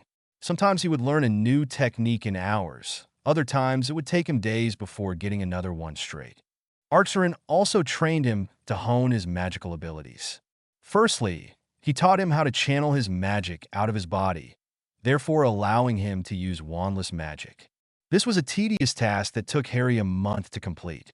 When he managed to shoot a few sparks out of his hand, he was overjoyed, and it took Arin minutes to calm him. Once he had done that, his training became easier. He would learn how to cast the spells with and without his wand, but in the end, he found the wandless way easier. Arin told him that theoretically any wizard or witch could learn how to do wandless magic, but also that it was extremely difficult to understand the concept, and that people's abilities varied more or less, for it depended on how the flows of magic circulated in their bodies. To his pleasure, Harry progressed steadily. Of course, he sometimes had to overcome some problems and setbacks, but that didn't stop him. Another aspect of his training was mind magic. He slowly reached a good level of empathy and could move things with his mind, but it took him a lot of energy. Nonetheless, he trained, knowing that this ability might save his life one day. At first, mind magic had sounded to him like magic sounded to a muggle, a fairy tale. But Arin explained to him that what the elves called mind magic was what he called accidental magic, in a way. These abilities were focused mostly on his will and inner core of magic. It was all about redirecting his inner magic through his mind and supplying it with enough power to exert his will. The more energies his mind channeled, the more areas of his mind were put to work, and the more of his brain he used. Harry had once read that humans only use 20 of their brain. Arin told him that adequate stimulation of certain areas could lead to the appearance and control of new abilities, but that those would always be dependent on his power level, since they would feed on it, making it extremely draining. However, mind magic had an interesting secondary effect. It enhanced his magical skills. With his mind, he could now see the magic inside him and manipulate it to allow himself easier access to it and increase his power. His skills weren't the only things that had changed. He had changed both physically and mentally. His training was shaping him. Slowly, he was changing from a scrawny boy to a well-toned teenager. However, when looking at him, you wouldn't expect him to be strong. He was slender and didn't have bulging muscles to show his strength. But there wasn't any fat on him, thanks to the Dursleys and to the diet Arin forced him to follow. He needed strength, but huge muscles would have cost him some of his agility and would have slowed his movements. However, his hair was as messy as ever, and he had lost all hope of taming it. The biggest change was visible in his eyes. Since Christmas, his eyes had been cold, cautious. He had become more silent, learned to melt into the shadows, walk without a sound, and on top of all of this, he had learned how to hide his emotions. Those things were essential to his survival. Some of the other students, meaning Garth, Kristian, Ribber, Zal, and Vlad, would jump at any opportunity to mock him. Though they still taunted him from time to time, they didn't as often as they used to. Harry had built himself a blank mask that he constantly wore, hiding what he was feeling and thinking, only showing blank and cold indifference. He was more thoughtful and collected. If someone from Hogwarts was to see him now, he would have had a hard time recognizing the boy who lived with all the changes he had undergone during the past 9 months. What did you think of it? Let me know. Thanks to those who reviewed. You're the best. Naya, 4, Tenab. Disclaimer. This story is based on characters and situations created and owned by J.K. Rowling, various publishers including, but not limited to Bloomsbury Books, Scholastic Books and Raincoast Books, and Warner Brothers Incorporated. No money is being made and no copyright or trademark infringement is intended. /N. Thanks to my betas Rhiannon, the Red Dragon Order, and Lindau, as well as to all of those who reviewed. Chapter 5, Tenab. Harry woke up at 4 a.m. as usual. It had become a sort of routine for him now. He quickly got up, took a shower and dressed, doing it all silently so as not to wake his dorm mates. He left the room after casting an illusion on his bed, showing him sleeping, and headed towards the paddocks, not forgetting his weapons. Once he had left them, and let's just say that Arin hadn't been happy, Harry winced at the memory. He walked soundlessly along the corridors, something he had learned fast. Being soundless had become second nature to him. Finally, he reached a paddock and stopped. Climbing over the fence, he walked a few steps before stopping and looking around. Then, he whistled sharply twice and waited for something. A few seconds later, a horse could be heard galloping. Indeed, soon a stallion appeared and headed towards the young wizard. He stopped a few meters away. Harry smiled and approached the beast. The stallion was huge and entirely black, except for his mane and his tail, which were a silvery gray color.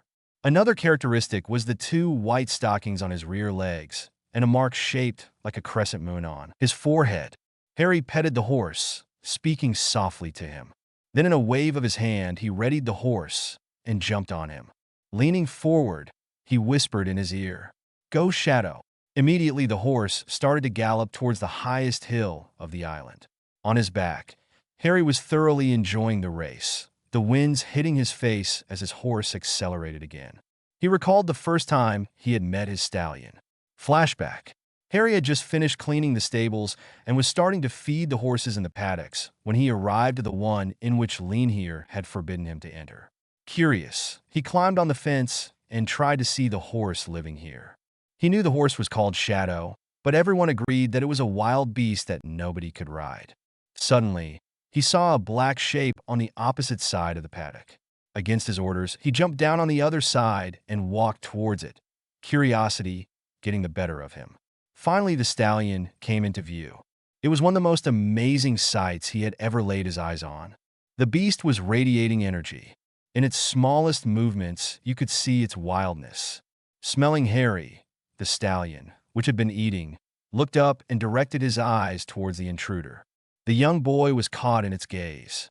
Leinir had never allowed him to have a horse like all the other students, and he was longing for one, after it was his right.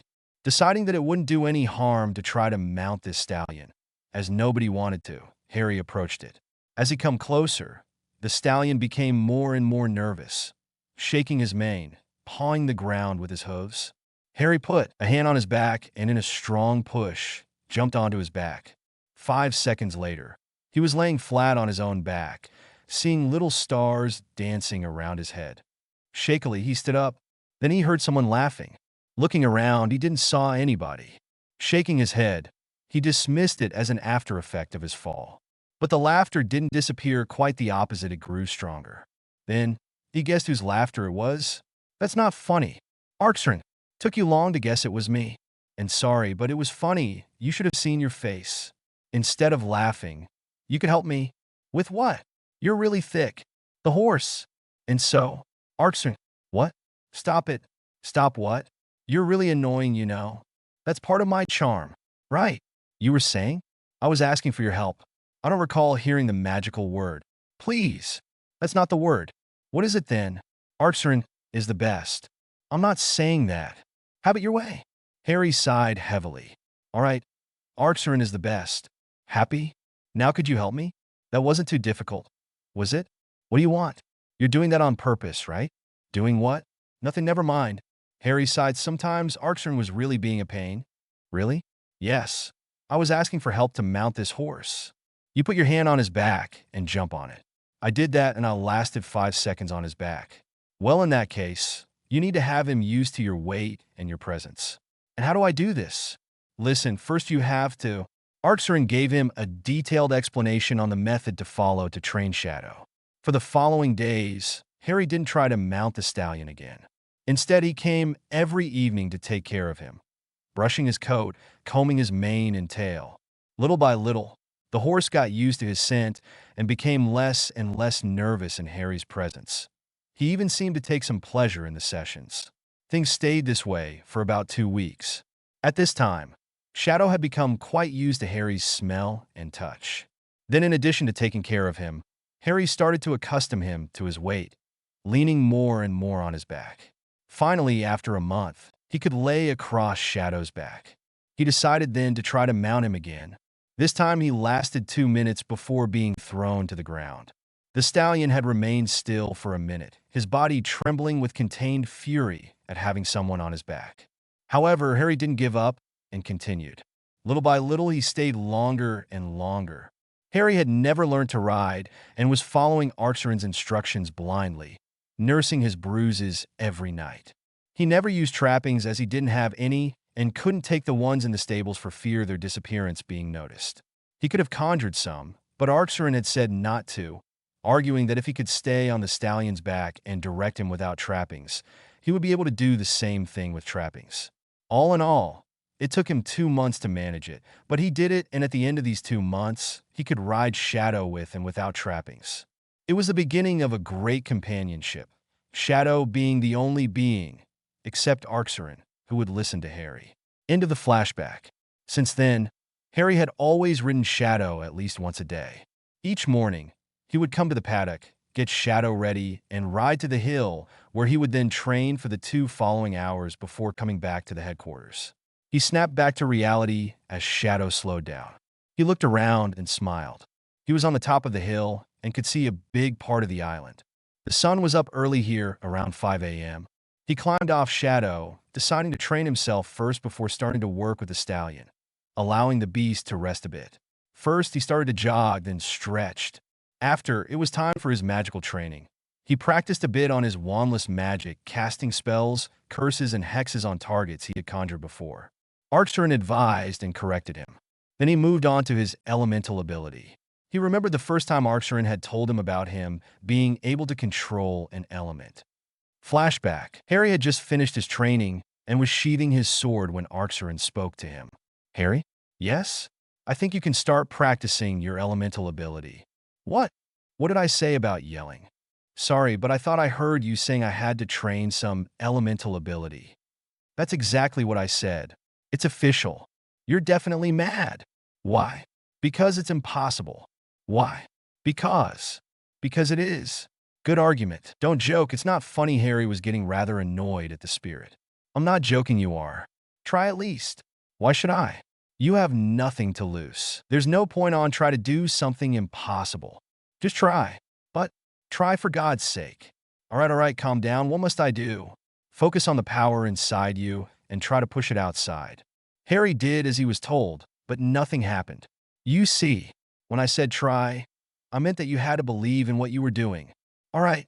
This time, Harry focused himself, putting all his doubts behind him, only keeping the belief that he could do it in his mind. Suddenly, he felt a rush of power and an incredible heat. He looked around and nearly panicked. He was circled by fire. Looking widely around, he tried to find a way out, panic rising in his body. Stop! Stop! You're going to burn yourself. Immediately, Harry stopped focusing and the flames disappeared, only leaving a large circle of ashes around himself. Whoa, was Harry's only comment. As you've seen, you have control over fire. I saw. And I'll have you practicing on your skill, at least to prevent you from burning everything each time you lose control. Harry remained silent, reflecting on what he had just learned. Into the flashback, he smiled at this memory. He had thought training his element would be easy, but he had had huge difficulties achieving it. It had been even more difficult than gaining control of wandless magic. First, he had spent hours meditating and only meditating. Then he had learned to focus. Only then had he been allowed to conjure a small ball of fire, something he had trouble doing. He would more likely burn everything in a 2-meter radius than conjure a small ball. Once he had managed to learn how to control the intensity of the power he was conjuring, he had to work on changing the shape of what he was conjuring. He had to conjure balls, rings, arrows, spirals, flowers, animals of fire. Now, he had quite good control over it, at least from what Arin had said. Finally, he passed to the physical training. He whistled twice and Shadow approached. He quickly mounted the horse and started to practice some of the moves he had been learning the day before. He slowly added acrobatics to this practice. Then he worked on Shadow's agility. Finally, he stopped and with a flick of his hand conjured a circuit of fire. He speeded towards the first obstacle, a slalom. Then he had to duck flying fireballs, and then Shadow had to jump over a few obstacles. Harry had a hard time getting the stallion used to the fire. After that, he arrived at the part he liked the least. He unsheathed his knives and threw them as he passed near the targets, hoping they would reach their aim for once. He had never been really good at archery. After that, he took his bow, which was strapped to his back, and shot some arrows at moving targets on his left and right before reaching the end. Well, quite good time, but you missed 3 targets with your knives and 2 others hit them far from the center. Your arrows hit all the targets, but your aim wasn't really good. So you know what this means? Game over, play again. Exactly. Sighing, Harry directed Shadow towards the start of the circuit to do it again. All in all, he had to do it 4 times before Arin was satisfied.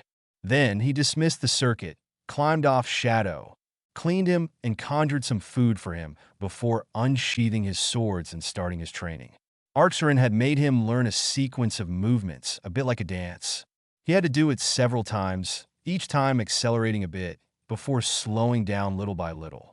Once it was done, he would work on new movements. When he was finally finished, he was panting a bit and leaned on Shadow to rest before continuing his training. As he was doing so, he felt a spell hitting him. He had cast a shield on himself and was keeping it raised at all times, except in classes, as it would be noticed by the teacher, something he wanted to prevent. He whirled on his heel and looked at the hill, his eyes widening as he took in those standing there. He saw 6 riders he recognized easily as Teneb, Aenir, Melissa, Arnell, Opheria, and Cobalt. Shit. Language. Oh, shut up. I have to get out of here. No need to become rude. They can't see who you are from the hill. Harry didn't answer. He jumped on Shadow, and with a flick of his hand, apparat near the headquarters, in the back of Shadow's paddock to be precise. He quickly dismounted and took care of the stallion before hurrying to his dorm. He'd have to be more careful next time. Teneb and his friends had decided to go for a walk that morning with their horse. So they woke up earlier, took their horses, and left the buildings. They had decided to go to the hill, having heard that the view was extraordinary there. They were talking and joking when they reached the top of the hill. For a few moments they were silent, admiring the view, when suddenly Aenir spotted something. "Hey, look," he said, pointing to something. Teneb looked closely and saw a rider galloping in the plain before them. They all looked speechless at the rider, who started to do acrobatics. Teneb had considered himself as a good rider, at least until he saw this stranger. He was dressed in black clothes with a bow strapped on his back and a sword hanging at his sides, and was mounting a black stallion with a gray mane and tail and 2 white stockings. He couldn't see his face clearly, only noticed he had black hair. The stranger slowed and stopped. "He's good," said Aenir. "More than good," replied Opheria, focused on the unknown rider. "Isn't it Shadow he is riding?" "Shadow," repeated Marissa. "I thought nobody could mount him." "Me too, but this horse looks exactly like him, so either it's Shadow or it's his twin," said Opheria. Their musing on the horse identity was interrupted as, suddenly, to their shock, the young man raised his hand and flicked it. Instantly, a circuit made of fire appeared. At this moment, if the 6 friends hadn't been sitting on their horses, they would have fallen on the ground. "He has control over fire," exclaimed Cobalt. "Apparently," said Marissa, amazement audible in her voice. Teneb couldn't help but feel amazed by this man. Fire was one of the most dangerous elements, as it had a tendency of overwhelming its bearer. It was strongly linked to feelings. He himself was an air element. In general, all the riders had more or less control over one element, and this man was conjuring a whole circuit of fire without effort. They watched the rider doing the circuit a few times before climbing off his horse. "Do you know who it is?" asked Arnell. "No, but there isn't a lot of riders with control of fire and dark hair there are." Before Aenir could list all the riders entering this category, the black-haired man started to move with his sword, becoming faster and faster. He seemed to dance while fighting an invisible enemy. His sword was merely a blur. Apparently, he was enjoying himself. He slowed down step by step. "This man is one of the best swordsmen I've ever seen," stated Aenir. "Yeah, I think he may be able to beat Ephilin," added Cobalt. Teneb was silent. Elves were famous for their skills with bows and swords and loved to demonstrate. Surely he would have noticed someone this skilled, but he couldn't recognize this man. "Perhaps," he said slowly, I really wonder who he is, said Ophelia. Me too. Teneb, do you know a spell which could identify him? Asked Anir. Teneb was recognized as the best student in the headquarters according to all the teachers. The young elf nodded and raised his hand, pointing it to the rider who was now leaning on his horse, and cast an identification spell. As the spell was about to hit the stranger, it seemed to bounce on something. Teneb swore. A shield. Why hadn't he thought of this possibility? The stranger immediately looked up towards them. He jumped on his stallion, raised his hand, and disappeared into thin air. The six youths stared at the space where he had stood seconds before. What happened? Asked Cobalt, a bit dazed. To be truthful, I don't know, answered Arnell. Me either. Who do you think he is? The curiosity was evident in Anir's tone. I don't know, but I intend on finding out. Maybe you could teach us a few things, right? Nodded Ophelia. The problem is that I've no clue about who he might be. We have a few clues, said Ophelia. He has black hair, control over fire, is an expert at sword fight, and can ride Shadow. I'm practically sure it was Shadow. It narrows the list. There aren't a lot of people who fulfill all of these characteristics, stated Teneb. I doubt there are any. From what I've heard, nobody can ride Shadow. The others shrugged. Well, we should go back if we don't want to be late, said Cobalt. You're right, let's go, said Marissa. They headed towards the headquarters in silence, each of them trying to guess who this mysterious rider was. Oh, well, I hope you enjoyed it. Once again, thanks to you all. Naya, 5. Finding out. Disclaimer. This story is based on characters and situations created and owned by J.K. Rowling, various publishers including, but not limited to Bloomsbury Books, Scholastic Books, and Raincoast Books, and Warner Brothers Incorporated. No money is being made and no copyright or trademark infringement is intended. /N. Thanks to Wilso and the Red Dragon Order for baiting this chapter, and also to all those who took time to review. Chapter 6. Finding out. Teneb and his friends went back to the headquarters, only talking about the mysterious rider, trying to guess who it was. It wasn't a magus, I'm sure of it, said Cobalt. How do you know? Asked Marissa. We, magus, can feel each other. I would have immediately known if he was one of us. And he isn't an elemental, added Ophelia. Why? Teneb, who was leading the way, was looking at her. When he used fire, he didn't do it the way we elementals do. We are in tune with our element. He was tapping in the power of the element through his own power. So he is an elf. Yes, all the other possibilities have been ruled out. But I really wonder who he is. From what I heard, nobody had been able to ride Shadow. Maybe you were wrong. It might have been another horse. Perhaps, but I'm pretty sure it was Shadow. I'll ask Lean here if someone has managed to mount him, said Ophelia. Good idea. Anyway, I don't know a lot of elf riders with control over fire. There must be about 6 or 7 of them. Yeah, I think there is Haram, Cobalt started. He's blonde. Right then, Gisala. This rider was definitively a male, and Nir cut in. Listen to the expert, teased Arnell. Then, there are Garan and Farron. They have dark hair, but Garan couldn't hold a sword properly, even if his life depended on it. It could be Farron, though, Teneb said thoughtfully. And finally Kasim and Teal. Teal has brown hair, but it could be Kasim too. They fell silent as they arrived at the headquarters. Quickly, they dismounted and put their horses back to their paddocks after taking care of them. Then they hurried to Effelin's class, knowing the teacher wouldn't be pleased to have them late, even if he wouldn't punish them, being very fond of Teneb and Cobalt. The day passed uneventfully for them, and at the end of the riding lesson, Ophelia approached Leanhere, who was petting his own stallion. Excuse me? The men looked up in his feature at the sight of Ophelia, his favorite and by far his best student. Yes, Ophelia? Well, sir, I would have liked to know if someone has ever been able to ride Shadow, she asked simply. No, never, the elf replied. That horse is completely wild. Nobody managed to make something of him. That's a shame, because he's the best stallion we have. Really? Yes, answered Leanhere, enthusiastically, as he always was when talking about his horses. He comes from a long line of champions, and his origins are ones of the best possible. He's the result of a carefully followed breed program. Sadly, he's untamable. So, we're going to use him for breeding. Maybe his descendants will be more tameable. That's amazing, exclaimed Ophelia, a bit forcefully, to please the rider. Isn't it? Yes, thank you a lot. You're welcome. Well, good evening, You too. They parted lean here to the stables and Ophelia to find her friends. They were eating, quietly talking when the young magus sat heavily in her chair, sighing. What's the matter, Furia? Nothing. Just that lean here told me no one could ride Shadow. You must have been wrong then. I mean, we were quite far away from him. You could have mistaken his horse with another. Maybe, but I was sure. Drop it, Ophelia. You must have been wrong. Anir cut in. All right, but tomorrow I'm going back there to be sure. I'll come with you, said Teneb, followed by all the others. They agreed to meet the next morning at 5 at the stables. For the following week, they went to the hill each morning, trying to see a glimpse of the fighter's face.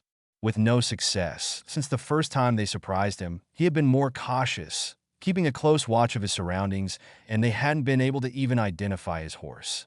At the beginning of the second week, Teneb's friends grew fed up with having to wake up so early, only to see a glimpse of black before watching the stranger disappear. That was the last time I went there, Arnell stated exasperatedly. You're right. I'm fed up with having to wake up so early, exclaimed Anir. The others, minus Teneb, voiced their agreement. Teneb, the young elf, was deep in thought. Yes, what about you? I think I'm going to keep trying to find who he is. I'm too curious. Way too curious for your own good, if you want to know, but have you thought about the possibility of him being someone from the outside, able to come here through an unknown way? I have. I asked Orz about it. He said it was impossible unless this person had an incredible amount of power. There are wards on this island, making it impossible from someone of the outside to enter the island by appearing or operating. The island is also unplottable. All right. I understand possibility ruled out. Well, good luck on your watch, but you'll do this without me. I'm not waking earlier than 7 a.m., said Anir. His friends agreed with Anir. Teneb shrugged. All right. For the next week, he kept failing at finding even the smallest clues about the mysterious fighter. But he didn't give up. Teneb was known for his persevering and his curiosity, two major traits of his character. At the end of the second weeks, his efforts finally paid. He had decided to wake up a bit earlier and arrived at the hill while the rider was practicing his archery. He was about to shoot an arrow when he seemed to sense Teneb. Startled, he missed his target.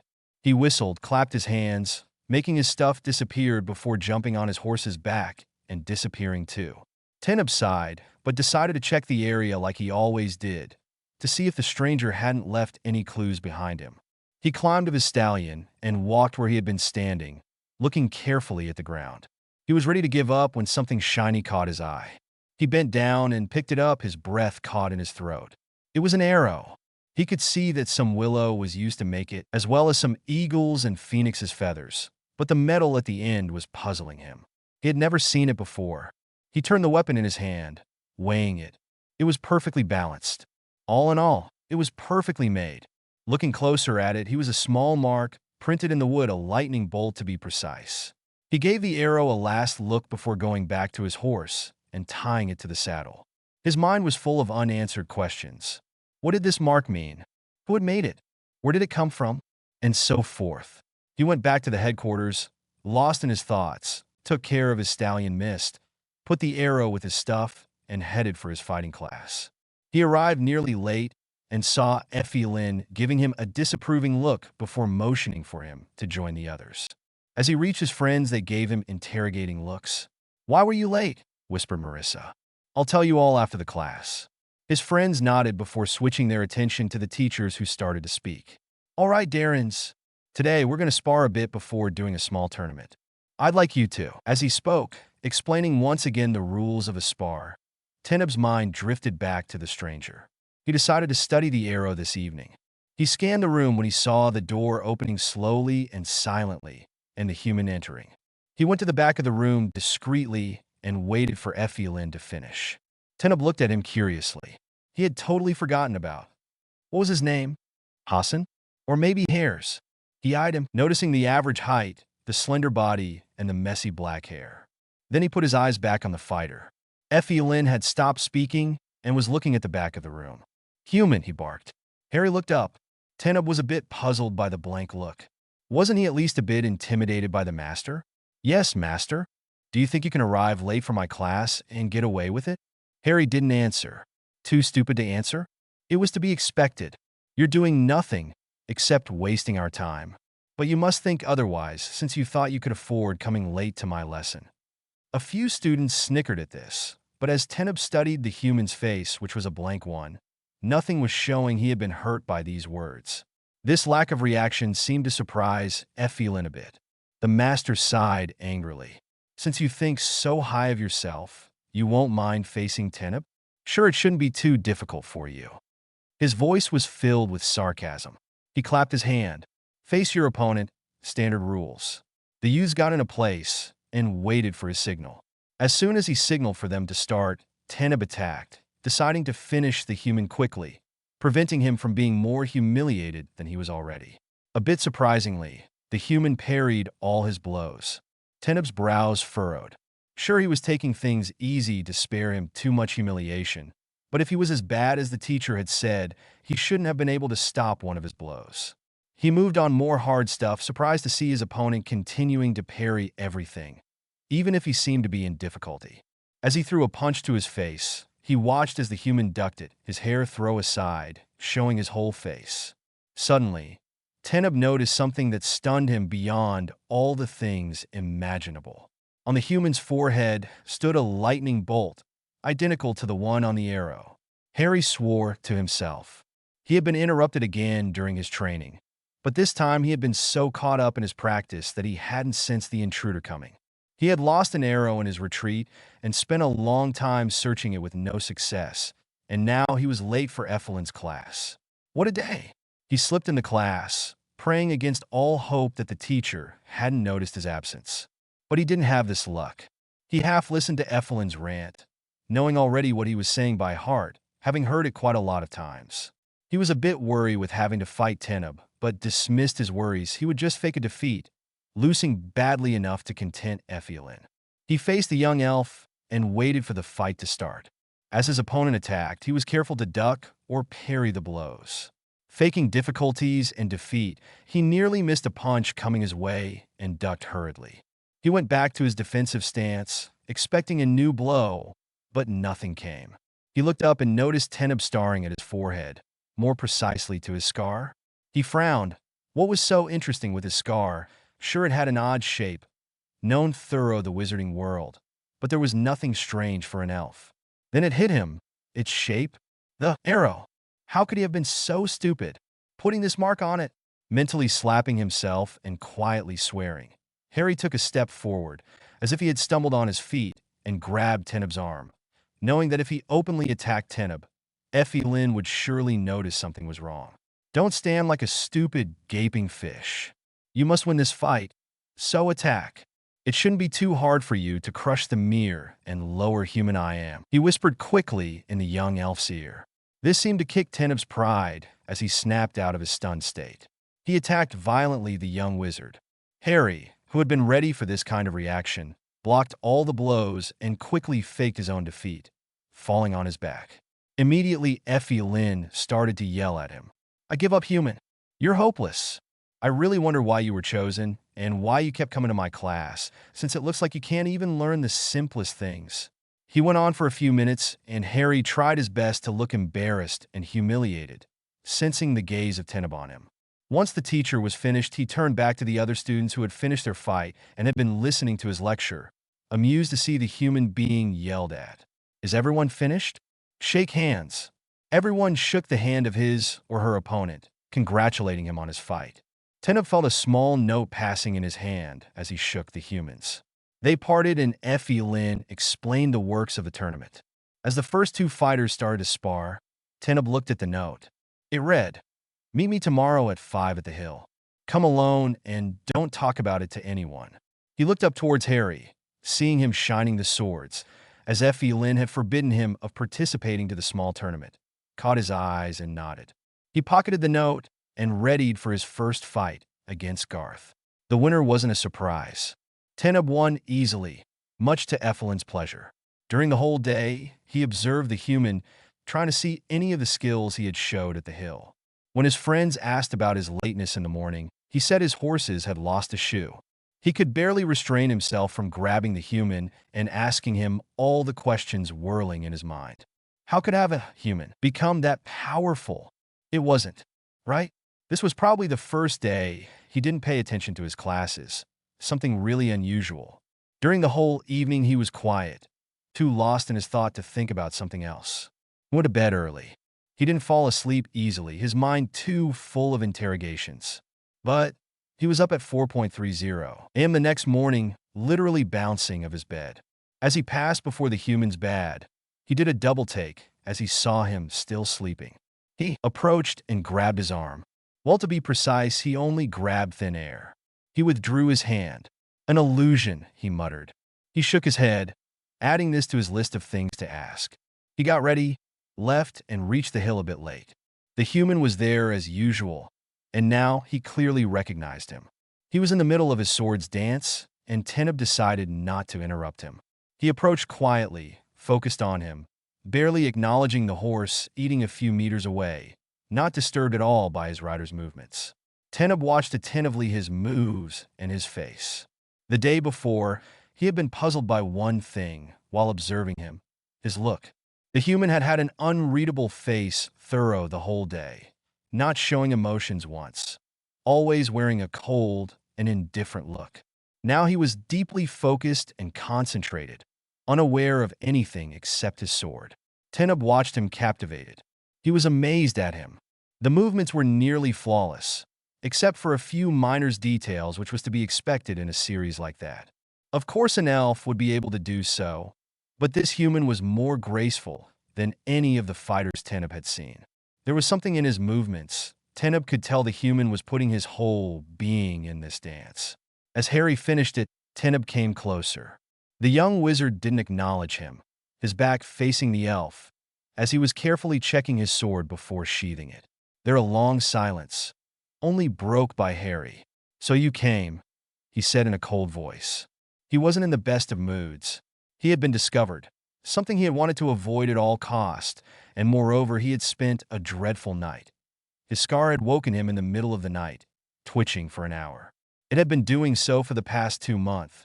Sometimes, usually during the night, he would sense an unpleasant twitch on his forehead, which would generally disappear after a few hours. This way he knew Voldemort was doing something. Not killing, or his scar would have burned, but he was doing something. It was very frustrating, because he hadn't had a single dream since he arrived there, so things must be going right for the Dark Lord, as it was generally when he was crossed that Harry had those dreams. "That was amazing," said Teneb in a whisper. "So the human is worth the attention of an elf." Life had gone on at Hogwarts, even if Harry's absence was still in all the minds. It had been 3 months since the start of the term, and Christmas holidays were approaching slowly. The Wizarding World was still researching for Harry, and the Daily Prophet was publishing a small daily article about the state of the researches, but people had started to give up hopes on finding the boy who lived. Many were starting to believe him dead. Hermione and Ron weren't part of this group. They believed firmly in the fact that Harry was still alive and were extremely worried about him. Fudge was still in denial, something which was infuriating them. Could this man be more stupid? Ron sighed angrily. Reading the Daily Prophet an owl had just brought.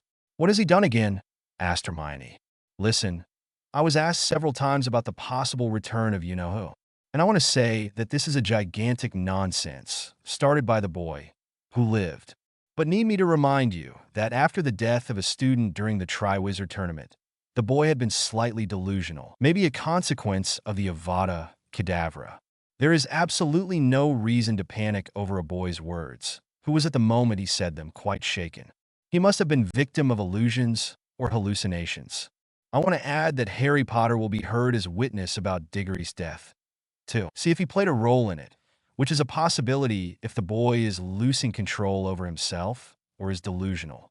So again, I ask everyone to rest assured. There is no danger." These were the words of the minister when asked about the rumors concerning the Dark Lord's return. When asked about the abnormal magical activity in Siberia, Transylvania, and the Amazonian forest, the more and more frequent apparition of dark creatures, the minister answered that he must be some people taking advantages of these rumors and impersonating Death Eaters. What must we believe? Albus Dumbledore, eminently respected headmaster of Hogwarts, had been supporting the news of you-know-who's return.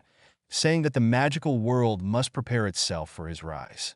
The headmaster has enforced greatly the securities measures around the school to reassure the parents worried about their children's safety.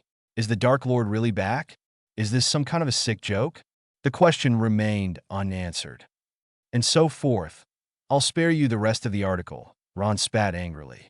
I don't know if he is stupid, but you have to admit that being that blind and stubborn is quite incredible, the young witch replied.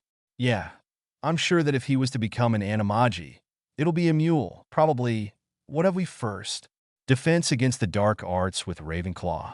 At least we haven't potions first. You're right. Come on, or we'll be late. I'm coming. They were the first to arrive in the classroom. They took their seats in the front, courtesy of Hermione. Their teacher, Professor Fig, was at her desk, reading through a thick volume.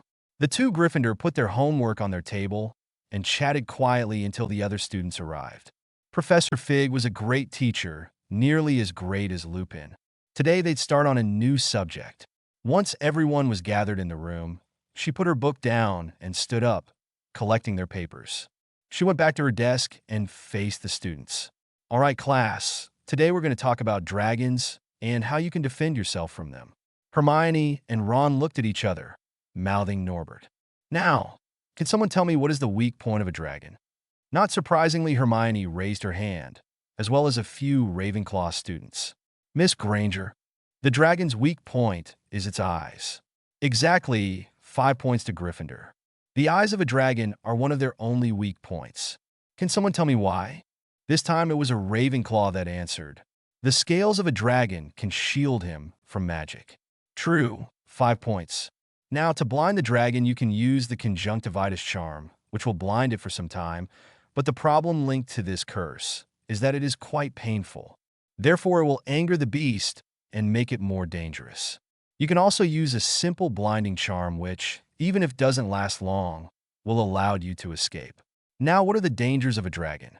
Various answers fused all over the class. Fire, horns, claws, blades, and a few others. Very well. So now we're going to learn a few spells which could come in handy if you were to cross the path of a full-grown dragon. First, for the following hour, they practiced invisibility spells, charms which would hide your smell, silence your every moves. These spells could also be used to spy. A few minutes before the end of the lesson, she asked the student to put their wands down. Now, as you all know, there are about 10 different types of dragons in the world, each of them carefully watched. But there were legends about a group of people who could ride dragons slightly different from them. These legends are hundreds-year-old and thought by most of the historian to be pure invention. But through the centuries, there have been some witnesses of strange dragons. An explication of this is the possibility of 2 different types mating and giving birth to hybrids. To defeat a hybrid, you have to use the same technique than with a real dragon, just being careful that the hybrid will have the characteristics of both his parents. Just as she finished, the bell rang and the students gathered their books, heading for their next class. That was interesting, said Hermione. Yeah, I wish I'd known in my first year, and Harry would have liked to know this last year for the first task. The mention of their friend shattered their good mood. And for the walk to the Transfiguration classroom, they were silent, each reflecting on their own thought and memories. Transfiguration went as usual. They were studying animagi, well, the theory only. This lesson didn't help their mood, as animagi was something Harry would have loved to learn about. As the holidays came nearer, the professor started to load them with homework, much to Ron's dismay. Potions class had nearly become unbearable. Between Malfoy's comment and Snape's unfairness towards Gryffindor, something which had increased since last year, it was taking all of the Gryffindor will and concentration not to lose too much points in this class, the average being 30. Dueling had been reinstated, but this time not as a club, but as an optional class.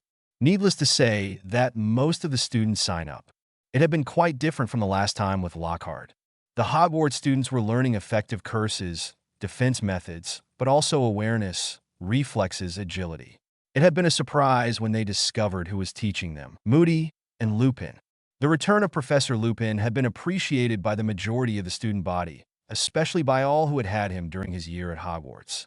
Christmas holidays finally came, and the students sighed in relief, now allowed to relax a bit. On Christmas Day, Hermione and Ron, who had decided to stay at Hogwarts this year, woke up early and went down in the common room. There they opened their present in silence, the absence of their friend present in their mind. They had tried to contact him times and times, using Hedwig, but even his owl couldn't find him. Their only hope was that he was well. Then they walked to the Great Hall, decorated as greatly as ever. Icicles shinning, Christmas trees artfully ornate, little snowflakes here and there. Not a lot of students had stayed in the castle, barely 10 for each house. As they ate slowly, not talking, the owls arrived, most of them carrying packages from their family. An owl dropped the Daily Prophet in front of Ron, startling him a bit as he was looking through the present Mrs. Weasley had sent him. "Can I have a look?" asked Hermione, pointing to the newspaper. Ron looked up. Hermione had finished unwrapping her presents, mostly books, a bit of jewelry, and some other things. "Of course." As she started to read the headlines, he finished his inspection of the package. There was the traditional jumper, quite a lot of sweets, a poster of the Chudley Cannons, and some pranks material from George and Fred. The twins had also added another presents. Quickly, Ron tore up the wrapping paper, and his jaw fell on the floor. The twins had bought him new dress robes. They were a deep midnight blue with a shimmering hem. "How did they find the money to buy me these?" he whispered in awe. "They must have cost a fortune." Hermione broke his thoughts. Ron, listen," she whispered excitedly. A curious event took place this night. A bit after midnight, the dragon tamers reported a strange behavior of these creatures. They sprang in the air and started howling, flying wildly everywhere. Oblivators had a hard job erasing everything from the hundreds of muggles who noticed this. This behavior was observed all over the world. All the dragons seemed affected, and the scientists remained puzzled by this. We don't have any explanation of these happenings. It remains a complete mystery. Asked about it, several tamers reported that the dragons seemed in deep pain. The different ministries are trying to find some reasons explaining this. Some thought it was in relation with a mysterious magical surge of power which was observed in the north in the middle of the ocean, dismissed as an experience of the sea people. Asked about it, they denied having something to do with it. The mystery remains whole. "That's strange. Yeah, I wonder what the cause of all of this was. Do you think it has anything to do with you-know-who?" "Maybe," answered Ron, going back to his breakfast, not really concerned by this. After all, it was Charlie's department, not his. They finished their breakfast before going to see Hagrid. They spent their morning at his hut, just talking. The half-giant was quite interested by the article on the dragons. All in all, the holidays passed quickly, and soon the work started again, this time the teachers being way more stressed as the OWS were approaching. Hermione had started to study early, earning a crazy girl from Ron. At the end of January, strange events started to take place. It started with a break-in a Muggle museum. The odd thing being that the alarms hadn't been trigged, the doors, bars, and all the system of security hadn't been forced. The cameras had spotted nothing. The Muggle newspaper was qualifying the stole of magical. The burglars had only taken one thing, an old bracelet which had been found in an Aztec temple. The bracelet was covered with signs and drawing the archaeologists hadn't been able to decipher. A few gems had been decorating the jewel, but their place on it had been a subject of controversy, as they seemed to have been put on it without any thinking. This was the first of a long series of break-ins. Several Muggle museums saw one their piece disappeared, an Egyptian amulet, a Phoenician cup, a Roman dagger, but universities were also targets. Several old parchments disappeared as well as a few manuscripts. Even the ministries had seen some of their documents disappearing, though this fact had been carefully hidden. Hermione and Ron, like most of the believer of Voldemort's return, were believing that this was the parts of a gigantic plan, and therefore, deep researches were made on the objects and manuscripts, with no success. Hope you like it. Thanks again for the review. Naya, 6 deal. Disclaimer. I don't own anything you'll recognize. A/N. Thanks to all the reviewers, and to Dean's Darling and the Red Dragon Order for fixing this chapter. Naya, Chapter 7. That was amazing, said Teneb in a whisper. So the human is worth the attention of an elf? Teneb flushed at Harry's sarcasm. Well, He was dumbfounded by the difference in the human's behavior. He didn't act shy or scared at all. Teneb's confusion must have appeared on his face as Harry's smirk deepened. Cat got your tongue? I. Harry grew fed up with Teneb's hesitations. Better get this over with, and the sooner, the better. His lack of sleep for the past few nights was getting on his nerves. Sure, it was nothing like what he had experienced during the first days of his stay. Apparently, during those days, Voldemort must have dealt with some failures or traitors, as his scar had been throbbing. Then there had been a period of complete calm, and 2 months ago, his scar had begun to twitch, preventing him from getting a whole night's rest. "What do you want?" he asked shortly. The sudden question surprised Teneb, as well as the harshness audible in it. He reflected a few seconds on what to ask. "Was it you?" "Who?" "You know what I mean? Was it you?" "Sorry, but contrary to some of the people here, I don't have the ability to read minds." Teneb could see he was playing with him and enjoying every moment of it. Torn between his pride and his curiosity, Teneb didn't know what to downplay his game or have it his own way. Finally, his curiosity won out. "Was it you who has been practicing here every morning?" he asked slowly, as if he was talking to a baby. "Does it matter?" Teneb was beginning to become fed up with the human. His eyes flashed angrily. "Just answer the damn question. It's not difficult. You just have to say yes or no." Harry just smirked, something which angered Teneb a great deal. What would be the point of answering a question whose answer you already know? And why do you want to know? Silence was his only answer. "See, what will you do with this information?" "Nothing. So why should I answer you?" "Well, I don't know, but..." "So you don't know what you'll do with it, but still want to know? Isn't it a bit ironical?" "Answer. You already know the answer, or you wouldn't be here this morning." Teneb's anger was increasing. He couldn't believe the human had the guts to stand up to him. He would have expected him to answer straight away. He was used to having people following his lead. His father was the Elf King counselor, and Teneb had been brought up with the prince, spending all his time at the court with Prince Seelan. Later, when his royal friend would be crowned, he would become his counselor. It was a well-known fact, and nobody ever dared to cross him. Most of the people liked him, though some were jealous, but nobody really hated him. "What's with you? Couldn't you give a straight answer? Or is it too much to ask?" Harry's eyes flashed before going back to their amused state. "And what's with you? Meddling in things which don't concern you in the slightest." Teneb was taken aback by this. Now, the only important thing we have to sort out before parting is, what are you going to do?" asked Harry out of the blue, his blank green eyes looking intensely at Teneb. "Well, I don't know. Anyway, why does it matter?"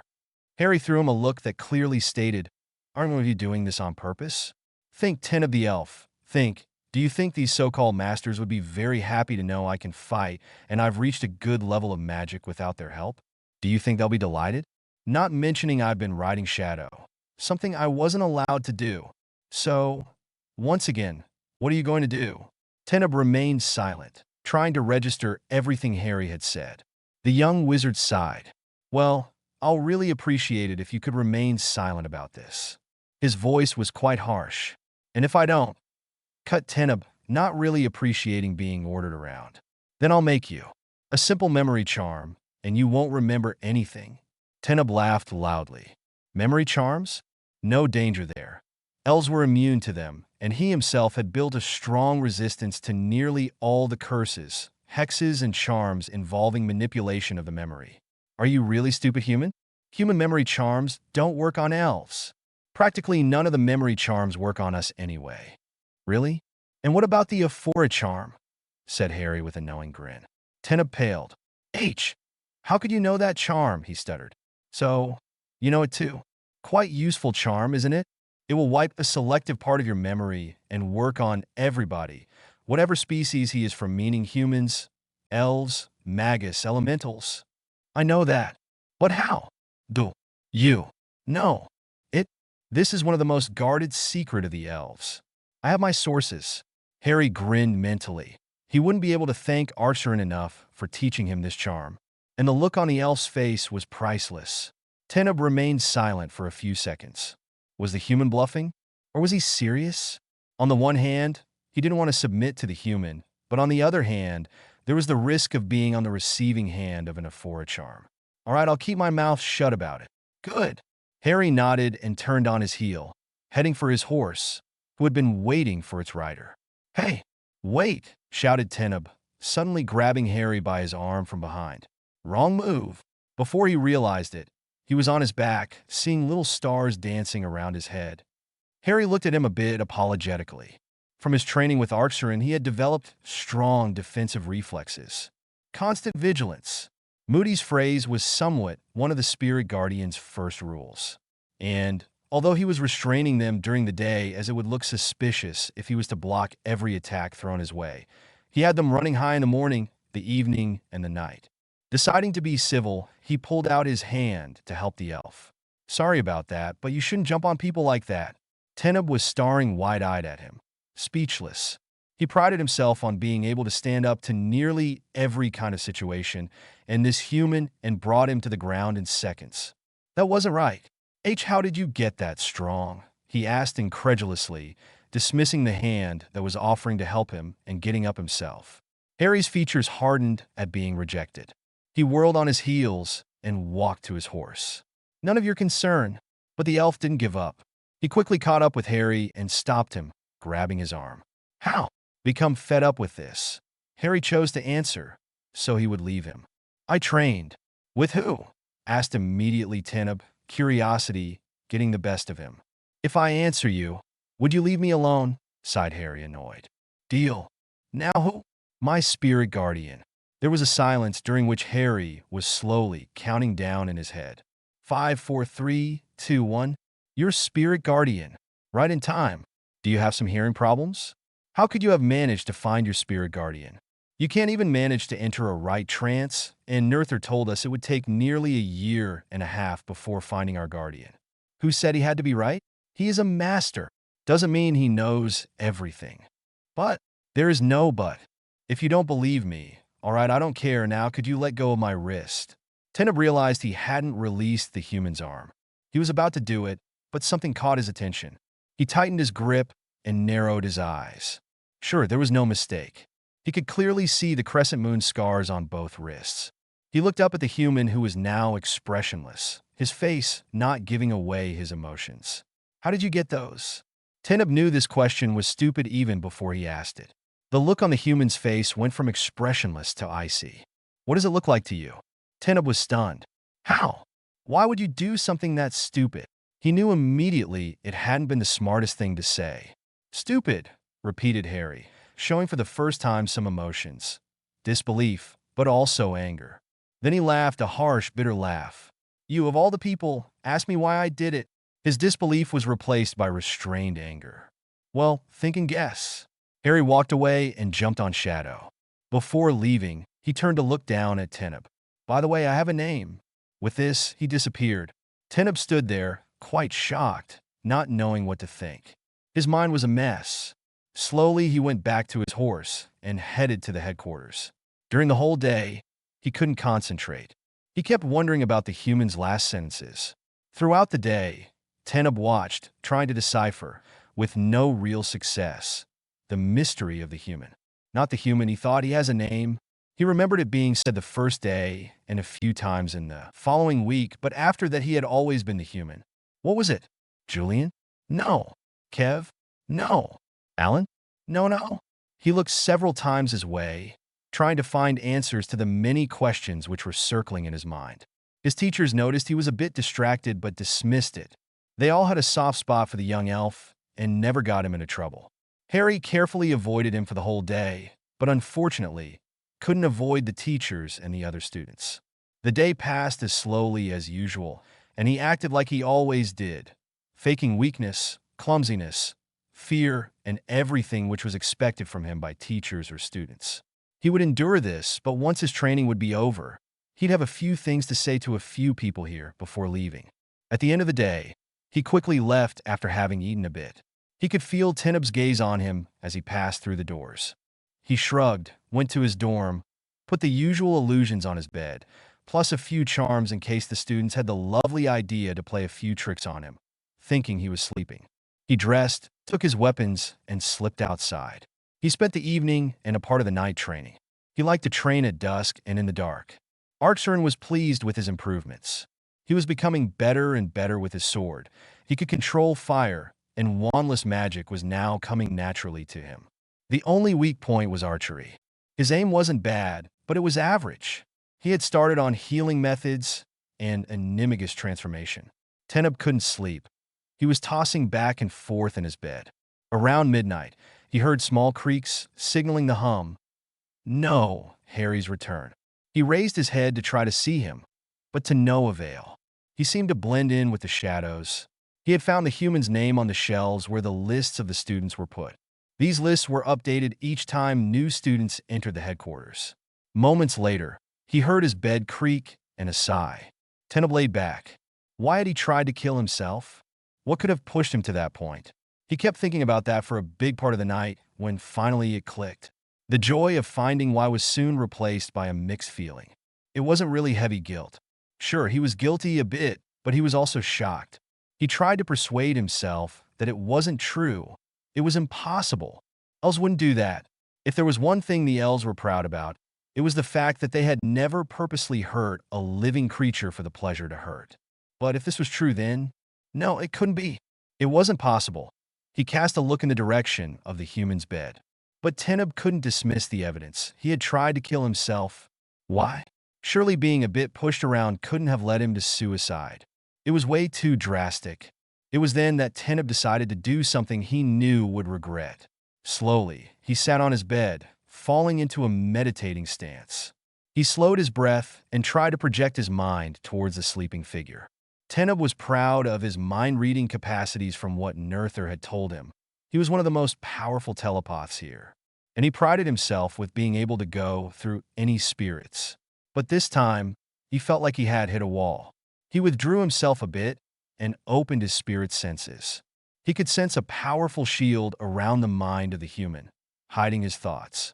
He tried to find a weak part, but had no success. He then decided to try another approach. He gathered all his power and threw it all on the shield, trying to break it. For a few moments, nothing happened. He continued to apply the pressure and suddenly felt a crack. He stopped immediately. Slowly, he slipped through the mental crack and accessed the mind of the human. He was overwhelmed with pictures, sounds at first. Blocking everything, he started to look for the right memories. Looking around, he saw that most of Harry's memories were now hidden. Surely a defensive reflex. Finally, he found what he wanted, memories of his stay here. Surprisingly, they weren't hidden like the others. He started to read them. Minutes later, he came back to his own mind, completely confused. He couldn't believe what he had seen. It was impossible. Elves wouldn't behave like that. Lost, he finally went to sleep. But it wasn't an easy sleep, as he was still trying to register and accept what he had seen. He decided to go to the hill in a few hours, as it was nearly 2 a.m.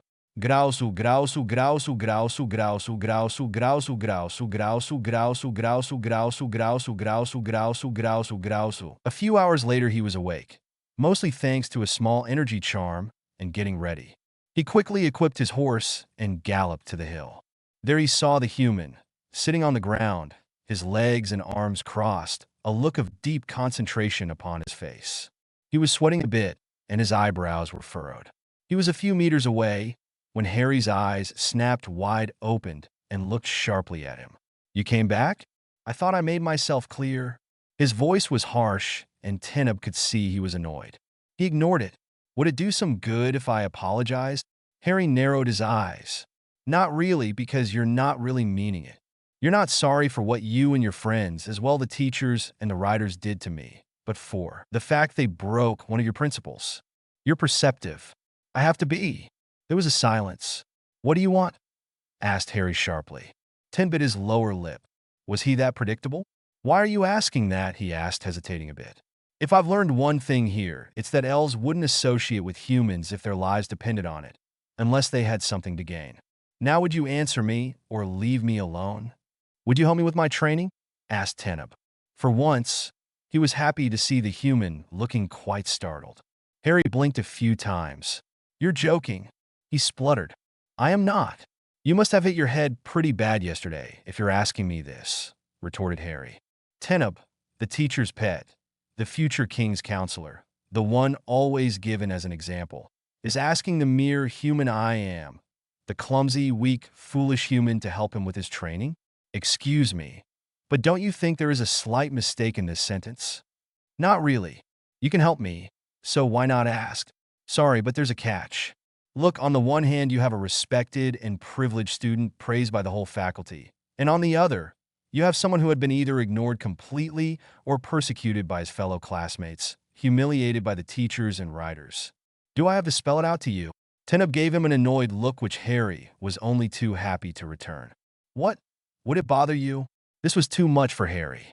The young elf was definitively way too full of himself. Here he comes ordering him to help him. One word, no. Now leave me alone. Teneb was stunned, but quickly grinned. I don't think you have much of a choice. I seem to recall having told you to leave. Not until you agree to help me. Then I hope you're patient, because I won't. Think about this. Either you help me, or I'll make sure you never end your training and leave this place. Moreover, I'm sure the riders would be delighted to know that you've been riding Shadow without permission and will forbid you the access to the paddock. All annoyance or amusement was gone from Harry's eyes. He clutched to the necklace the dragon had given him. He had disguised it to be a simple golden necklace. Whenever he touched it, it always calmed him and cleared his spirit. He had also discovered that in time of need, he could contact Arin through the necklace. Slowly he calmed down and, I Tenebicely, you know that I could simply wipe out any memories you have of this. You could, but then your secret would be out of the woods. I'm recording this with a useful little charm on a crystal in one of my friend's drawers. Sure you know about it. The Tramesnal? There was a silence, and Teneb was hoping that Harry would buy it. Truth be told, he hadn't done that charm. He was just bluffing. Harry clenched his fists. So blackmail is it? Growled Harry.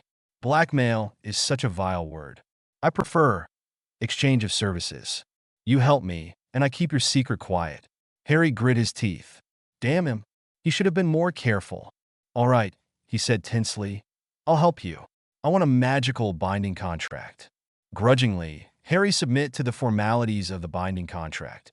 It consisted of putting a charm on both the people agreeing to this type of contract. If one of them was to break it, he would be stripped of his or her powers for 10 years. Once it was done, they stood face to face. Finally, Harry broke the silence and coldly looked at Teneb.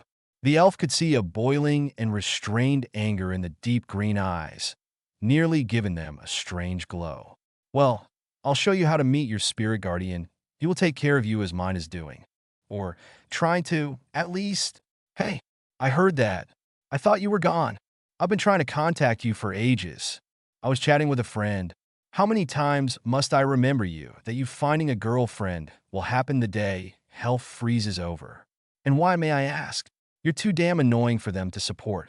I'll take that as a compliment coming from you. Just so you know, I'm quite the ladies' man. Yeah, right? And modest too. And what's her name? I think your little friend is waiting for you. Changing the subject, are we? Oh, shut up and deal with him. I don't know why I put up with you. That's why you love me. I give up. Harry smiled mentally, but kept his cold facade. Teneb had been looking at him, expectantly. All right, we have another hour before we need to go back to headquarters. So listen carefully, because I won't repeat it twice. Then in cool tone, he explained to the young elf how to reach his guardian. He was confident that he would do it in less than an hour. He knew Teneb was quite skilled in mind magic, so it wouldn't be too hard for him to do it. Indeed, half an hour later, Teneb met his guardian. Harry knew it, thanks to his huge smile and the fact that Arin had told him. Good. Now your guardian will help you, he said, unsheathing his sword. He still had half an hour to train, as his dragon guardian was happy to remind him. He didn't give Teneb a second thought, knowing the elf would spend the following time getting acquainted with his guardian. When time to leave came, he approached Teneb and shook him. We need to go. He climbed on Shadow, seeing the elf doing the same. They rode back to the headquarters as they parted before reaching the building. Harry turned to Teneb. I'm at the hill from 4 a.m. to 7 a.m. Come if you want. He walked a few steps away before stopping again. Oh, and if you ever read my thoughts without my permission, you'll regret it. Teneb was left alone, looking completely bewildered.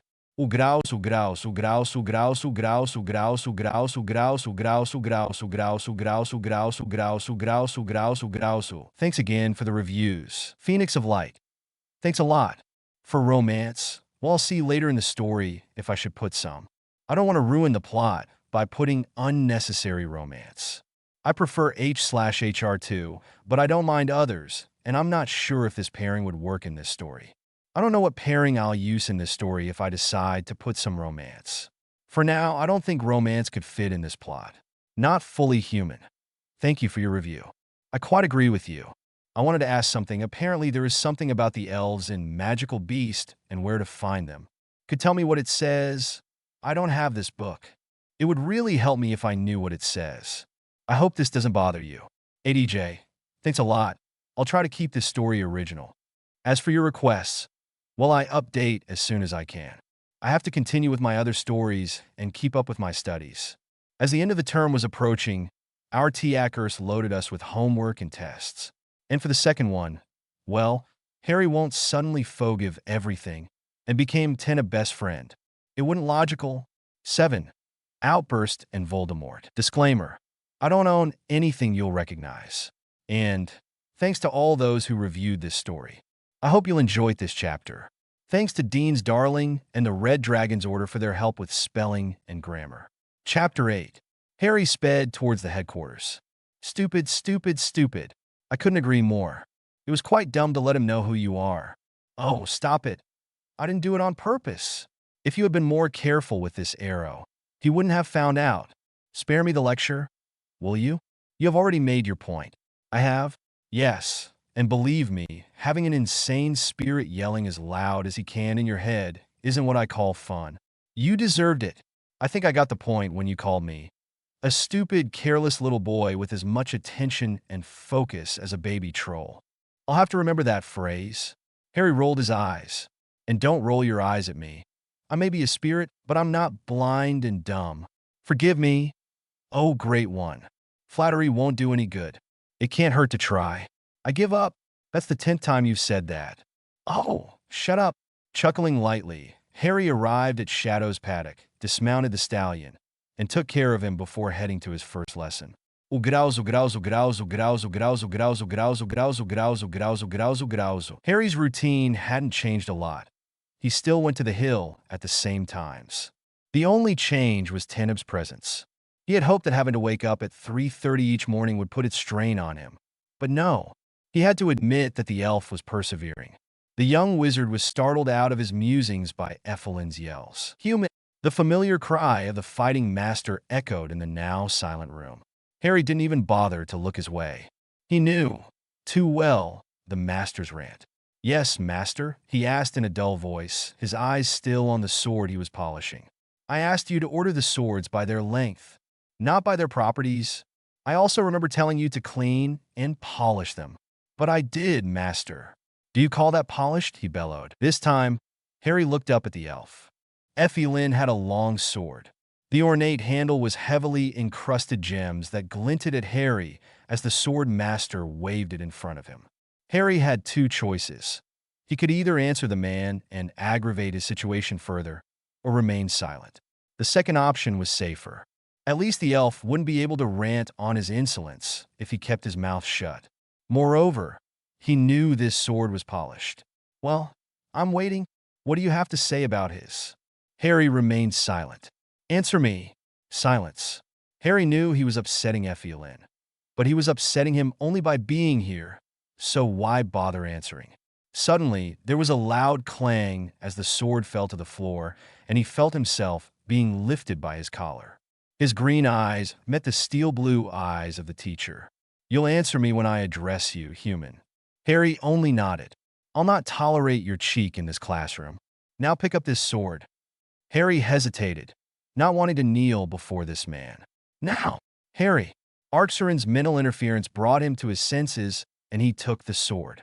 It wasn't as heavy as his own, though a little longer. Face me. Harry looked questioningly at the elf, who was smirking. The fighting master turned to look at the other students. Now watch carefully and learn how to handle a human in combat. Even if this one must be one of the weaker of his race, he's still a human. Harry gritted his teeth. Bow! Harry complied and fell in a clumsy stance. Did I teach you nothing, human? Ethelyn addressed the remaining students. Look at his stance. The first flaw of a human is his stance, and the second is his balance. For the following minutes, he went on, singling out and exaggerating all the flaws that could be found in humans, while refusing to recognize any good qualities.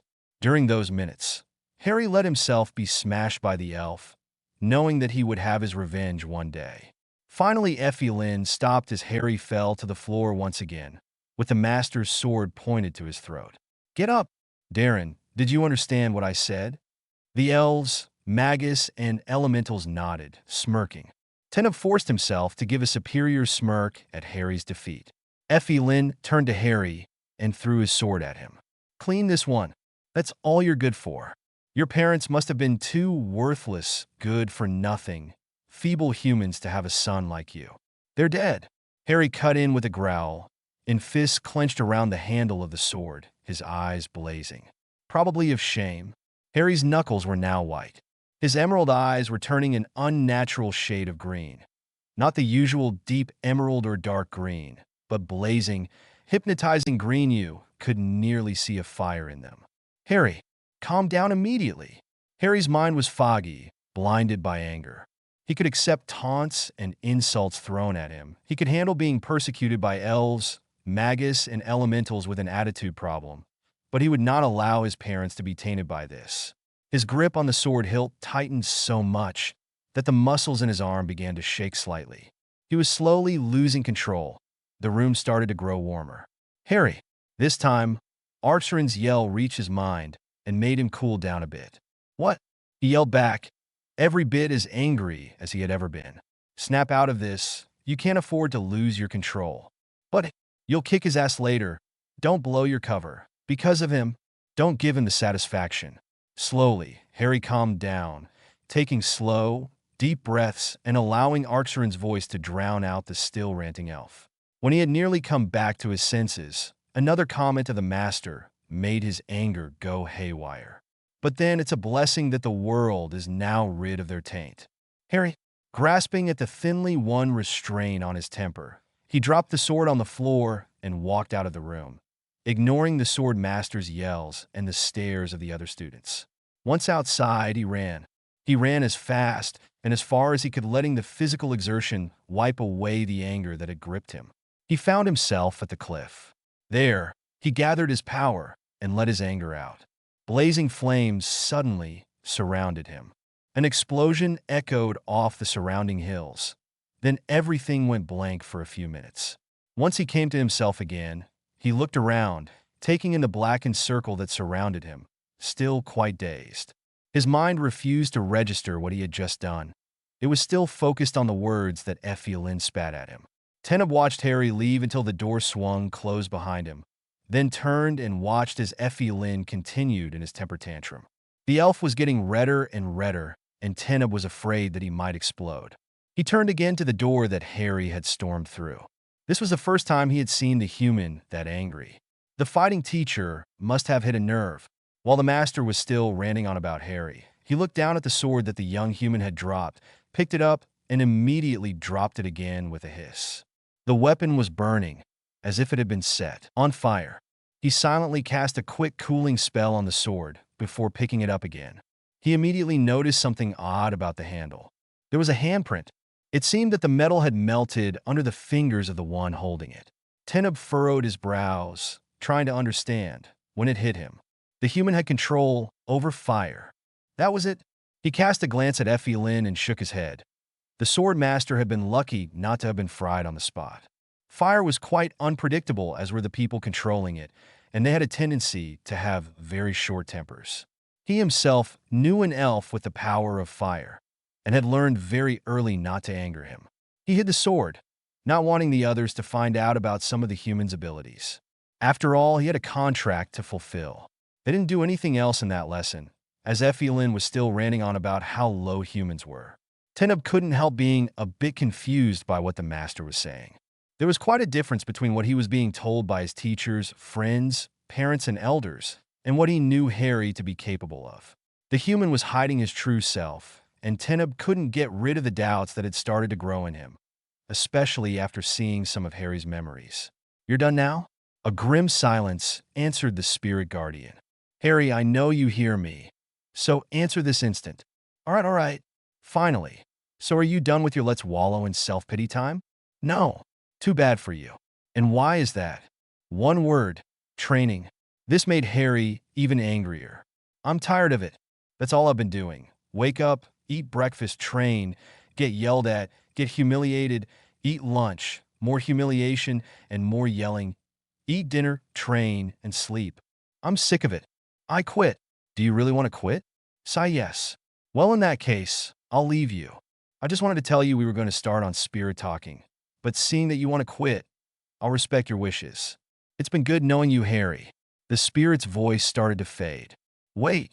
He knew the spirit had been baiting him, but he wanted to be sure. What did you say? What? Me? No, the Queen of England. Of course you. But I thought you wanted to quit? Don't play with me, Arin. May I remind you that I'm a spirit. Therefore, you can't harm me. Arin. What? All right. I'm sorry. Happy? I'm sorry I yelled at you. You'd better be. But in nearly 9 months, I haven't talked with one person who knew my name and didn't consider me dirt. You have to admit it's not something which is going to improve my social skills. If you had any to begin with, thank you for that. But could you stop interrupting me when I'm trying to make a point? Not if you allow yourself to wallow in self-pity. Thanks a lot. You're being very helpful. You're doing a good enough job at devaluing yourself without me. Why should I help you? There was a small moment of silence. All right, now that you've come back to your senses, I'll explain. I'm listening. All right, as I was saying before, I was about to introduce you to spirit talking. Mainly, you have to access the second plane. Second plane? They really teach you nothing in class. I won't even bother answering this. To sum it up, unless you want a 3-hour explanation, there are 3 planes. This one, the spirit plane. The second one, the soul plane. And the third, the magic plane. Sorry to cut in, but what's the difference between them? You're way too curious. Well, the spirit plane is where you are presently. It's the first plane accessible to those who train their mind enough. In this plane, you find the guardians. Care to elaborate? Well, to put it simply, a guardian isn't really an outside thing that chooses you. It's a part of you. It's your personality that shapes your guardian. It'll take the form that suits you the best. So spirits don't really exist? No, you misunderstood me. We are part of the magic of life, of the nature of the living. Each of us has different characteristics. When someone reaches the plane, he links with the spirit, holding the abilities he needs and gives shape to his guardian. What shape was yours the last time you were linked to someone? A monkey. Don't laugh. It's not funny. Harry did laugh, despite Arin's warning, something which would have seemed strange if someone had been around him at that time. Sorry, he wiped some tears, but a monkey? I didn't ask for it. However, I must say that I'm pleased with this form. It's the second time I've been a dragon, but the first time I become a sour class time, I was an Azurian. You're welcome. But I don't think a dragon is the form that suits me the best. What did I say earlier about devaluing yourself? The only one allowed to do that is me. Since when? Since now. Hold your horses. If you weren't so thick-headed, I'd... All right, I know this. You've said it quite a few times since I've known you, so spare me the full speech. Now, what were you saying about the planes? Nice try, but we'll speak about it later. To come back at the subject at hand, the second plane is the soul plane. There, you'll find the souls of the dead, except those of the ones who dedicated themselves to darkness. Those are damned and have to wander eternally in the shadow realm, never finding peace. The third plane is the magic plane. Basically, it's where the primary forces of nature and life reside. If you can access this plane, it's almost impossible, except for the chosen ones. Who? None of your business for now. Tell me, do you want to learn how to reach the soul plane or not? All right, I'm listening, but we'll talk about this later. Finally, and quit using my own words against me. Silence. All right, all you have to do is... It took Arin 10 minutes to explain how to do it. Then he had to re-explain it, as Harry hadn't understood the whole concept. For the following hour, they just practiced it. Harry didn't go to his lessons that day, knowing he would pay for it. Demeanor wouldn't hear of it, but the teachers would punish him for defying their authority. Harry didn't go to lunch or dinner either, using the food he had stored in case something like this happened. At the end of the night training sessions, just before Harry left, Arin suddenly grew serious. Harry, I trained you in most of the fields that you will need to become a full master. You have mastered most of them, with the exception of archery and some specific techniques, not to mention strategy. But you won't progress to a higher level if you continue to practice alone. I can practice with dummies. No, fighting with a dummy and fighting with a real person is quite different. You program the dummy. You can predict its actions, but in front of a real adversary, would you be able to do so? Would you be able to read his face, his body, to know what his next move would be? Well, you couldn't. People aren't born with it. True, some are more perceptive, but you have to train your senses to spot the smallest twitches, the lightest shudders, and the changes in the attitude that would give away your opponent's decisions. All right, oh wise one, spare me the lecture. Just one question. Could you give the name of one person living on this bee island that would willingly agree to train with me? At a loss of words? There is the elf that tricked you into helping him. You know, I've always known you weren't really sane, but now I'm sure of it. You're completely nuts. Sure, I'll go to him and I'll say, "Hey, Tenub, would you like to practice with me?" And he'll answer, "Sure, no problem." Yeah, right? Why not? He's ambitious and wants to become powerful. He knows who you are, and what better way to progress than practical fighting? I'll arrange it with his guardian. All you have to do is bring the subject up. Thanks a lot, like I don't have enough to do. Like I said, you bring the subject up, and I'll arrange things with his guardian. His guardian? Yes, the cool thing is that she's a dragon too. Kelia. Arin stumbled a little, realizing his mistake. Guardians' forms were to remain unknown to everybody, except those they were linked to. Harry felt a probe on his mind. What are you doing? I'm sorry, Harry, but you can't remember that. Arin pushed a bit more, and Harry's mental figure stilled for a few seconds. His mouth opened in protest, his eyes dazed. Then the young wizard blinked and sent a smirk at his guardian. First name basis and a date? Is there something you wish to tell me? Well, it's not my fault that I'm a charmer.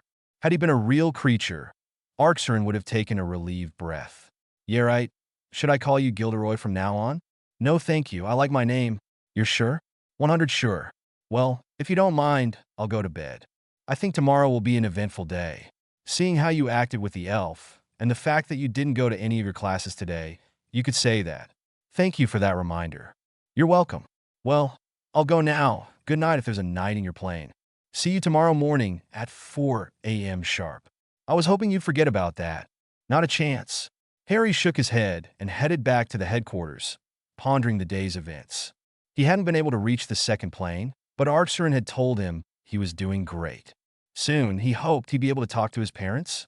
But before he could reach the headquarters, he fell on his knees, his scar burning, threatening to split his head. The pain grew, his head was on fire, and he felt like somebody was digging a knife in his forehead.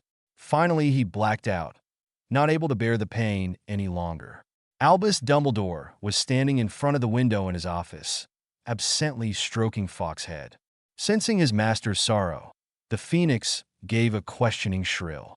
Sighing, the old man took his eyes off the landscape before him. I don't know, Fawkes. I think that the light is weakening each day. It's time for the order to gather again. The Phoenix bowed his head. The headmaster went to one side of his office, before a sculpture of the school's crest. In the center, a star was carved. Within its center, a rune nobody had been able to decipher. Albus placed his hand on it, and the Phoenix flew to his shoulder, starting to sing. Not the usual song, but more like a summons. The star in Dumbledore's hand glowed golden and slowly. Little dots lightened on the crest, growing more and more numerous as minutes passed. Finally, as the crest was nearly covered by the luminous dots, Fawkes stopped his song. Dumbledore's eyes were twinkling as he looked at the crest. Well, perhaps the light isn't as weakened as I thought it was. He sent a thought through his hand. Tomorrow, Hogwarts, the Phoenix's nest, midnight. Apparate. Once it was done, he withdrew his hand, and the light slowly disappeared.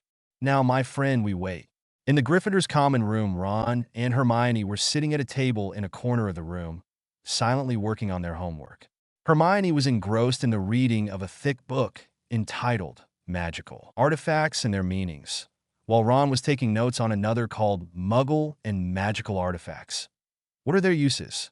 This had come as a shock for those who knew the two. Seeing Hermione reading non-compulsory books was normal, but Ron doing it? That was another story.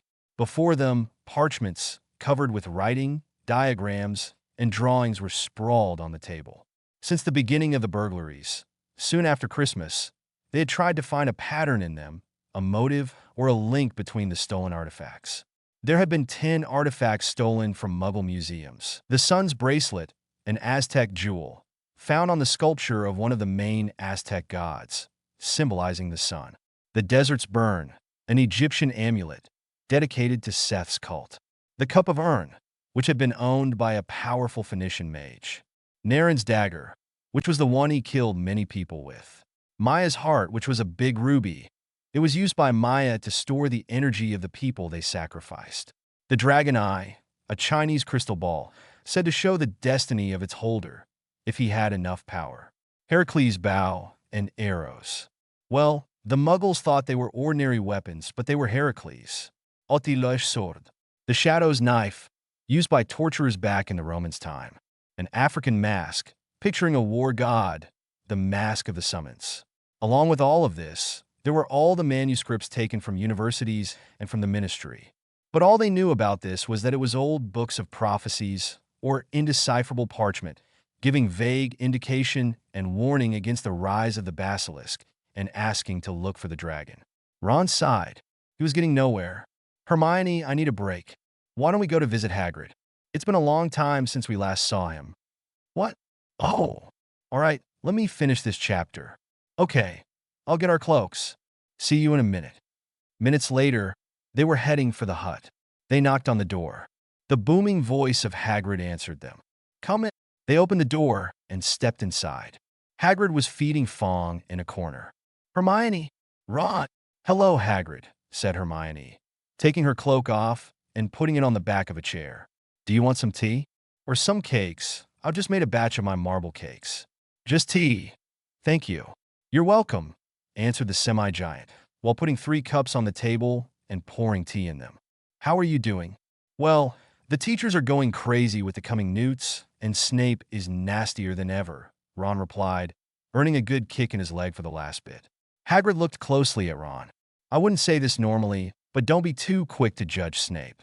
He has had a lot on his plate lately. Seeing Ron was ready to argue, he continued. Don't get me wrong here. It's not a reason to lay his frustrations and stress on you. But try to understand him. Before Ron replied, Hermione spoke up. Have you heard about the burglaries? Yeah. Quite mysterious, isn't it? Yes. Do you think it's linked to you-know-who? I'll be ready to bet everything I have that it is. Really? Ron cut in. Yes, it reminds me of what happened 40 years ago. What was the name of that man? Yes, a wizard named Doron tried to gather several artifacts. All were involved in a ritual. I think he managed to obtain 4 of the 6 needed for it before he was arrested. The artifacts were sent back to their owners, and nobody heard of it. How do you know it then? Well, Dumbledore sent me to bring one of them to a museum. I think it was called the Cup of Arin. At this, Hermione and Ron focused all their attention on him. Really, and why did he needed those artifacts? Nobody really found out. All I can say is that it was really dark and had powerful magic, and that it would have brought chaos on Earth. He left a few notes in London's University of Occult Sciences. Hermione cast a quick glance at Ron. This had been one of the first universities to which the thieves had gone. Is there a link? Asked Hermione eagerly. I don't think so. There were only 6 artifacts needed, and this time, 10 have disappeared. Well, thank you, Hagrid. It's been really nice talking to you. But we must go now. We still have a lot of homework to do, she said. Yes. Thanks a lot for the tea, Hagrid, added Ron. It's all right, come back soon. We will. Bye, Hagrid, said Hermione, putting her cloak on and heading to the door. After a few words, they parted, Ron and Hermione going back to the castle, Hagrid back into his hut. Once back in the castle, Hermione turned to look at Ron. I know the book where we'll find what we need, but it's in the restricted section. It's a shame Lockhart isn't here anymore. The man might have been a first-class idiot, but at least we could easily take a book from the restricted section. He was signing every bit of paper he could find. Ron, what? Never mind. Do you have Harry's invisibility cloak? No. The headmaster's kept all his belongings. So we need a teacher's permission. Who could be stupid enough to sign us a slip allowing us to take a restricted book without asking questions? Let me handle this. I'll have it by the end of the week.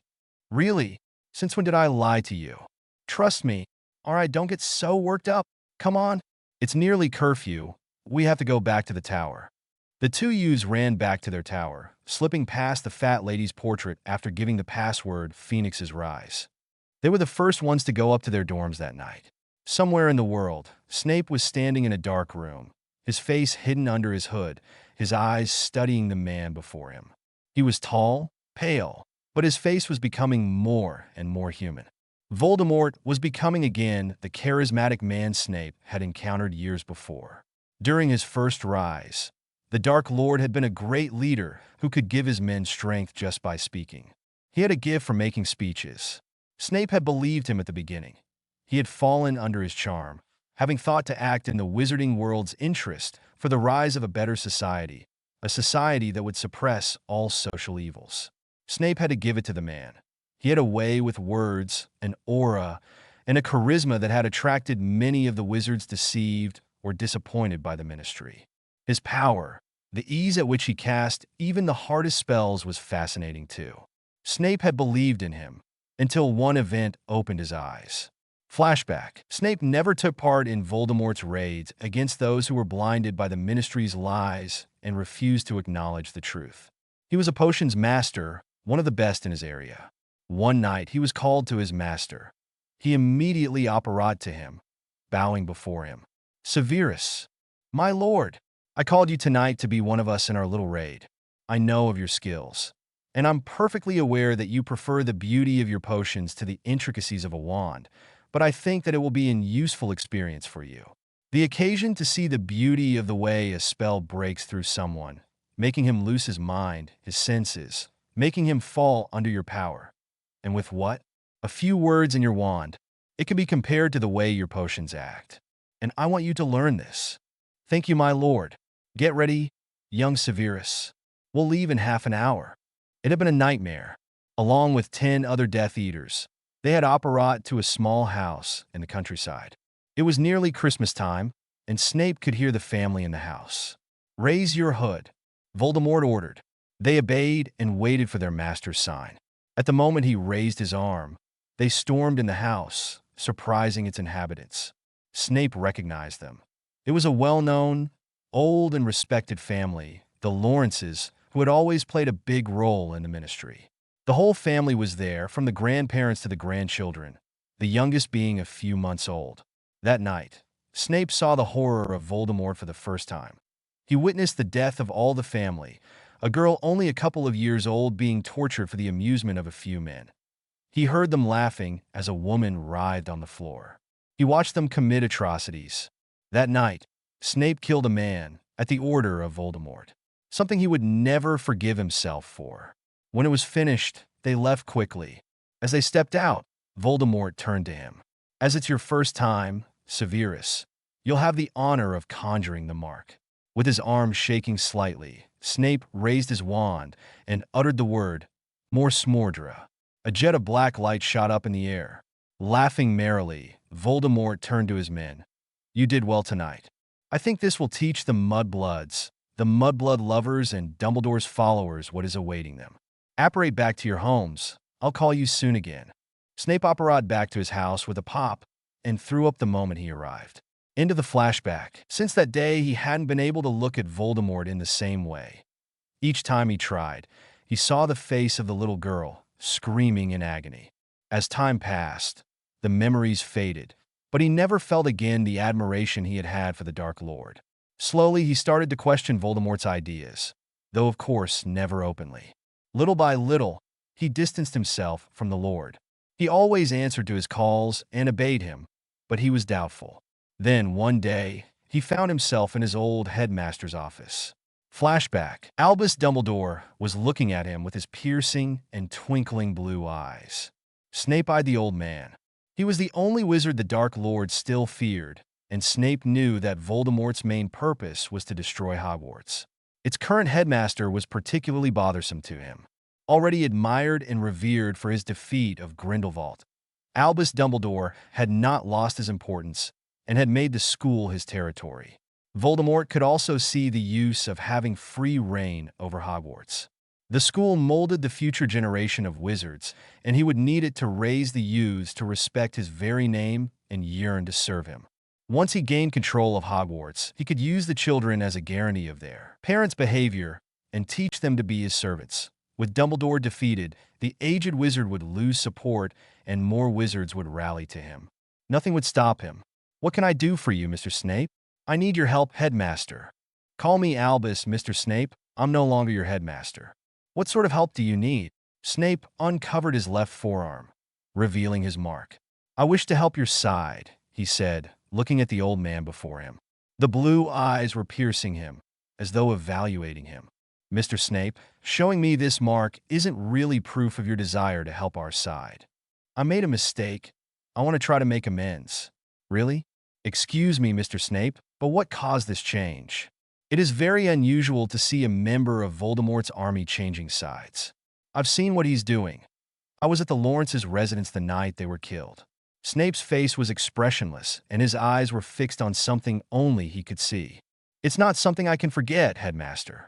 "Well, Mr. Snape, before I make my decision, I hope you'll understand that I need to question you under Veritaserum." Snape nodded and took the cup the man handed him, drinking it in one gulp. For the following hour, Albus Dumbledore asked him several questions on his loyalties, his motivations, and his past. Finally, the truth serum wore off, and Snape found himself once more in control of himself. He couldn't bear to look up into the eyes of the headmaster. Dumbledore had made him confess everything, and he had been guilty of murder. There was no denying it. "Very well, Mr. Snape. I'll gladly accept your help." Snape looked up surprised as the old man continued to speak. "But I can't remove your mark. You'll still be forced to answer the call of Voldemort." "I know. So, how do you want to help?" "I was thinking of spying," he answered quickly. He had given it some thought, and it was his only way out. This statement earned him a sharp look. "Are you sure, Mr. Snape? Spying is wrought with quite a lot of dangers, and Voldemort's punishment, if he were to discover your secret, would be great. I'm aware of the consequences of this decision. Professor Dumbledore, you don't have a spy, and either way I'm in danger. If I side with you, Voldemort will kill me. If I continue to serve the Dark Lord, I will face horrors beyond imagination. Either way, I find myself in a difficult position, so I might as well make the most of it. It's your decision." "Then, I wish to spy, but if you could find a way to prevent him from calling me to participate to his raids." The professor seemed to be lost in thought for a moment before he said, "We need a potions teacher. You can take the position if you want. It will give you some protection and an excuse not to be part of future raids. Professor Dumbledore, you know that if I accept, he will ask me to spy on you." "Then, you'll have to spy for him," replied the headmaster, his eyes twinkling. "We shall just have to be very careful about what we tell him." Snape nodded slowly. "Very well, in that case, I agree." "Good. I'll show you your quarters and have Minerva explain to you how the school works. Term will start September the 1st, but you're required to be here at least a week before." Snape nodded slowly and got up. "Professor, you are aware of what I am, of what I did. How can you let me teach children? How can you even think of it?" Dumbledore sent him a piercing look. "I know very well what you did. I heard it a few minutes ago. I knew the Lawrences quite well. They were good people who did not deserve such a fate. Do not think you won't be monitored at first, but everyone deserves a second chance and the possibility of redemption. Do not make me regret this, Severus." The younger man nodded, understanding why Albus Dumbledore was hailed as one of the most powerful wizards of this time. The air had seemed to get colder and the room darker as the headmaster spoke. Power was nearly palpable around him. Suddenly, those feelings vanished so swiftly Snape nearly thought he had dreamt them. "Very well now, since we're colleagues, you should call me Albus Severus." "All right, Prof. Albus." For the first time in days, Snape smiled a true smile as he headed to the dungeons. End of the flashback. But now, he was looking at him, barely able to hide his disgust for the almost man. He was still tall, but his paleness was giving him a non-human aura. Add to this his blood-red eyes, and you had it. But as he regained power, his snake-like face had shaped back to one of almost human features, if you made exceptions for the skin and the eyes. Snape didn't know how this had been possible. He knew that the man was responsible for the theft of those artifacts, but didn't know anything about their use. The Dark Lord was remaining very secretive about it. Only two men knew about it, two specialists of the artifacts who were well versed in dark rituals. They had come several times to his lab there to ask him for several ingredients. He had noted what they had asked for, but couldn't see what they were going to use them for. Some of them were highly incompatible. All he knew was that it wasn't good news. The Dark Lord had grown more and more content in the past few days. His appearance was changing back to what it was before, though with a few changes. But the power of his voice had not changed. He could see some of the trainees who were going to be initiated tonight standing in a corner, hanging on his words, awed by this man. They didn't know anything about the reality of what they had just done. The initiation went smoothly, and then the Dark Lord started to give his men orders and tasks. The wait is over. From today, the world will learn that the Dark Lord is back. They'll learn to fear me, and will kneel before me. The basilisk will rise, and will purify our society, making it the society it should have been. A place where your children will grow correctly, not perverted by mudbloods. Tonight we will strike, showing this corrupted world that our reign is starting. Cheers answered his speech. Snape had no choice but to clap. He was trying to find a way to warn Albus. An attack tonight? But where? Tonight, my Death Eaters, London will learn of our return. More cheers were heard. The Dark Lord raised an arm, and silence immediately fell on the room. Lucius, take your unit with you to Azkaban and bring the Dementors with you. The deal you'll offer them won't be something they will be able to refuse. Make sure that the prisoners are freed and that those who can recover their senses are cured. Join us in London at Point C at midnight. Not Avery, Fenderson, gather your men. Be ready in an hour. Trainees, new members, go to ISAM. As the Death Eaters parted, Snape followed the crowd, trying to exit as discreetly as possible to warn Albus. Severus. He stopped dead in his tracks and turned around. Yes, my lord. You will come with me. Bring some of your potions. We might have to conduct some interrogating, and your skills will be needed. Yes, my lord. Take young Duran with you. He'll help you with your vials. Snape bowed before leaving, understanding Voldemort's real motives. The man didn't trust him and wouldn't leave him alone. For the following hours, he gathered his vials, placing unbreakable charms on them. He had to brew some potions he knew the Dark Lord fancied too. The young Death Eater was following him silently. Finally, it was nearly midnight, and holding a few bags, he headed to Voldemort's room. He entered and approached the Dark Lord. Bowing before him, he waited for the man's word. Thank you, Severus. Be ready to leave in a few minutes. 10 minutes later, the Death Eaters left for London, following their master, and the London massacre started. Albus Dumbledore warily eyed the chair of the potion's master. Severus hadn't come back from his meeting last night. He was worried about what could have happened to the man. Suddenly Poppy came in running. She approached him. Albus, Severus came back a few minutes ago. He's not gravely injured, but something is very wrong with him. I'm coming, Poppy. He stood, and as he was about to walk out of the hall, the owl post arrived and dropped the Daily Prophet in his hand. The headline answered his concerns about Severus. The London Massacre. WHO is back. Last night, the town of London was ruined. At midnight, you know who, followed by hundreds of Death Eaters, stormed into the town, destroying everything in their way, causing the deaths of thousands of Muggles. The exact number is still unknown. They erupted in Diagon Alley, surprising everyone. Nobody had time to react. A few people managed to escape by flu or by apparating, but soon, it was impossible as the Dark Lord set up anti-apparition wards. From that moment on, nobody escaped him. Bodies were found heavily mutilated this morning. The whole street of Diagon Alley is a pile of rubble now. Only Gringotts is still standing, thanks to the goblin magic. From the early estimations, 596 people were killed, but bodies are still being found as we print. The Muggle town is in ruins, 2/3 of the buildings were destroyed, and the city is now paralyzed. It was said that Dementors were present at the Dark Lord's attack, and we learned this morning that they indeed left Azkaban with some of the Dark Lord's men after freeing all the prisoners. Many wizards received the kiss last night and were put in St. Mungo's charge. The hospitals are loaded and people are panicking all over the world. Muggle governments are in disarray, thinking it is a terrorist attack. They're ready to retaliate on the countries they think responsible of this attack. The minister, who managed to escape in the first minutes of the attack, has refused to give us any explanation. He has denied for months the return of the Dark Lord, against Albus Dumbledore's advice. Even the disappearance of the boy who lived was dismissed by him as a hoax. Mr. Fudge was stripped of his functions as word of the attack spread in the country. Is Mr. Potter still alive? Hogwarts headmaster believes so, as he told us in the last interview we had with him. In this case, where is he?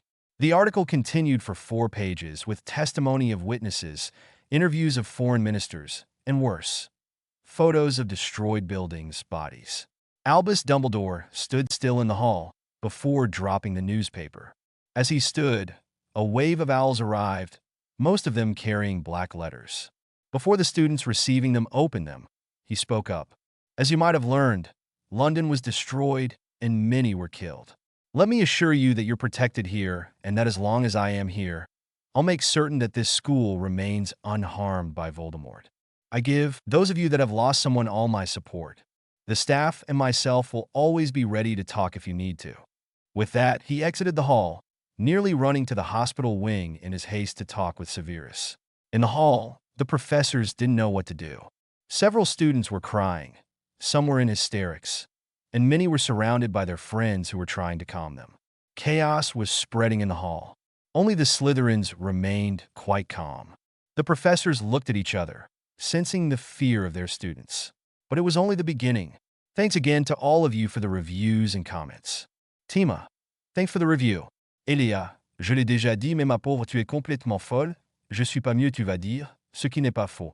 Ôté, je te dirais que a été posté, donc t'as rien à dire. Et toi, où en est ta Thalie? Allez, à bientôt. Shtarani, thanks for reviewing. To answer your question, the time frame is the same at Hogwarts and at the headquarters. 8. Living at the headquarters. Disclaimer. I don't own anything you'll recognize. A/N. Thank you a lot for all the reviews. Thanks to the Red Dragon Order for baiting this chapter 2. Chapter 9. Harry groaned as he came back to consciousness. That had hurt. He sat on the grass, still a bit dizzy, trying to remember what happened. He had just finished his training. He remembered having skipped his classes and trained the whole day. He had headed back to the headquarters. Then nothing. He furrowed his brows, trying to find what had happened. Pain. He had been in excruciating pain. His scar had been hurting like crazy. He had blacked out a few minutes after that. Visions of what happened the previous night flashed in his mind. Death Eaters, followed by Dementors erupting in London, Diagon Alley, killing, blasting everything or everyone they saw. People running, screaming, panic printed on their faces, despair, fear. Fire, screams, cries, blood. Some tried to escape, only to be killed. Harry closed his eyes, a lonely tear falling on his cheek. So many deaths, so much pain. He pushed the visions away, deep in his mind, locking them up with his other personal nightmares. Doing this isn't going to solve your problem, you know. Harry rolled his eyes. Great, you're a counselor too. Don't laugh at that.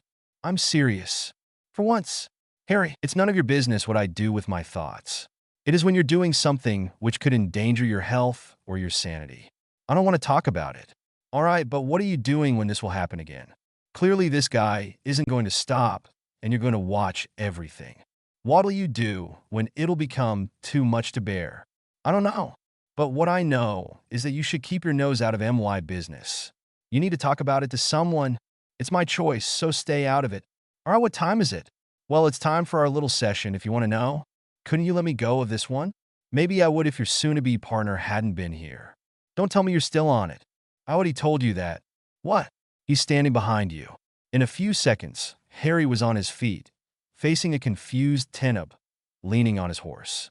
Of all the moment possible to see him, he had to find me today. Are you all right?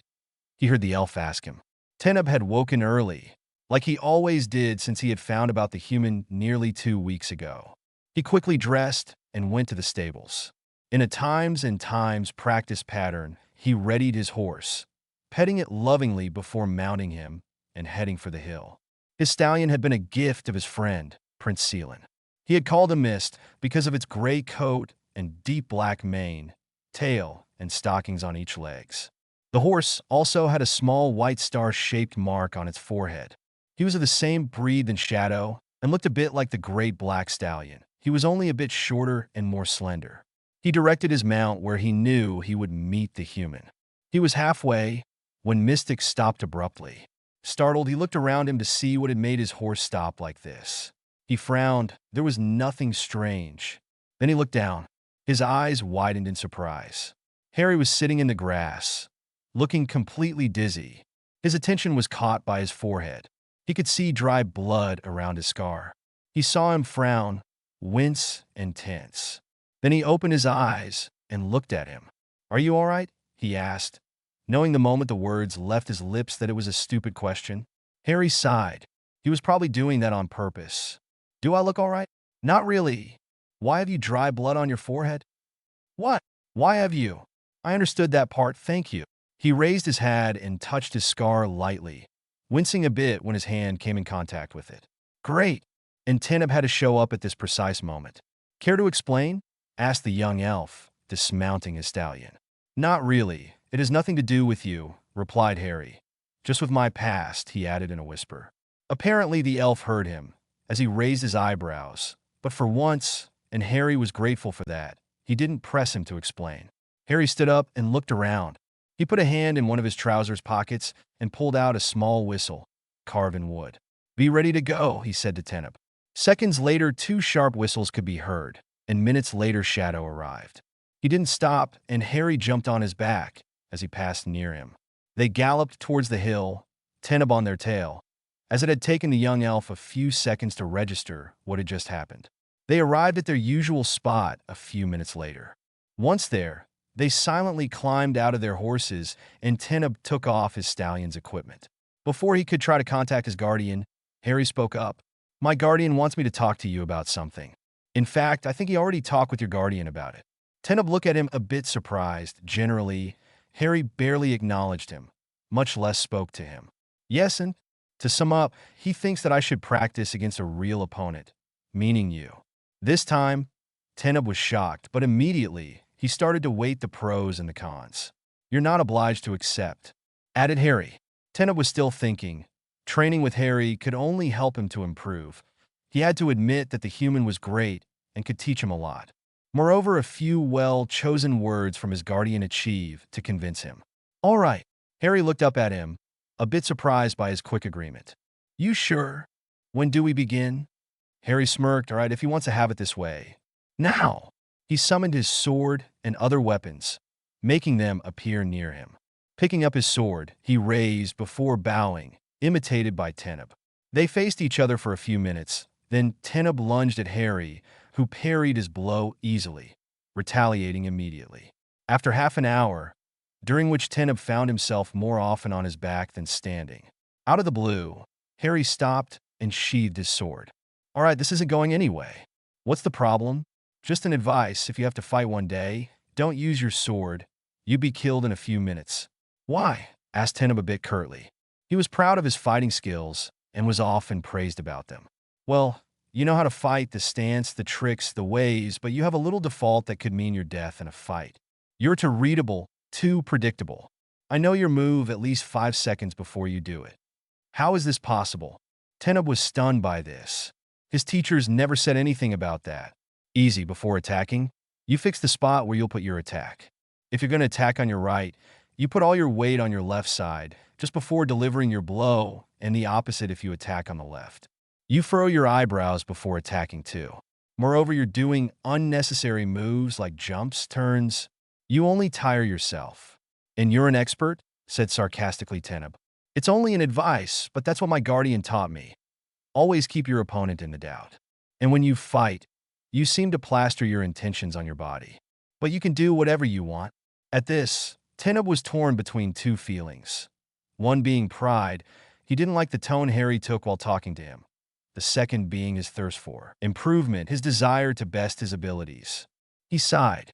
"All right, but what could I do? I was taught to fight that way."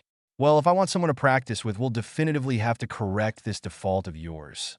I understood that, but what about the other forms of combat? Harry smirked at him.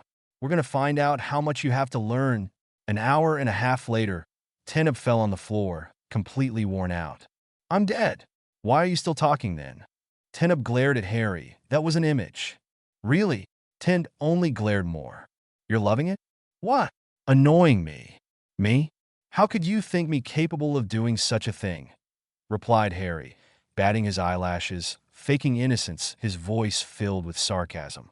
Besides, doing it is so easy that it would be a crime to miss the opportunity, he added. Thank you. You're welcome. Well, I'm done with you for today. I've seen on what you have to work, so that I've someone with whom I'll be able to practice. Teneb looked up at him. What about archery? I think you should rest. Classes start in an hour, said Harry. Teneb raised an eyebrow. Why do I have the feeling that you're eluding my question? Harry looked coldly at him. Think whatever you want.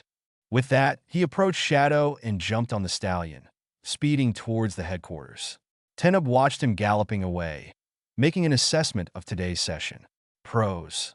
Now he'd trained with the human, something which could only make him improve, since the human was, even if it disturbed him to say it, better than most of his teachers. Cons. He still hadn't any answer to his questions. Why was his scar bleeding? How did he get this scar? How could he be that powerful? How did he get his necklace? How did he manage to find his guardian without anybody's help? What form did his guardian have?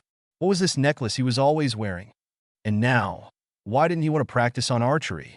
He shook his head before mounting mist. He hurried to prepare for his first class. After Harry's outburst in Evelyn's class and his absence from all his lessons the day before, it was promising to be interesting. Unknown to him, Harry was thinking exactly the same thing. He wasn't disappointed. Harry sighed mentally. Now I'm sure they're making a contest. 1 point per insult, reprimand, snide comments, 5 points per punishment, or any sanction possible.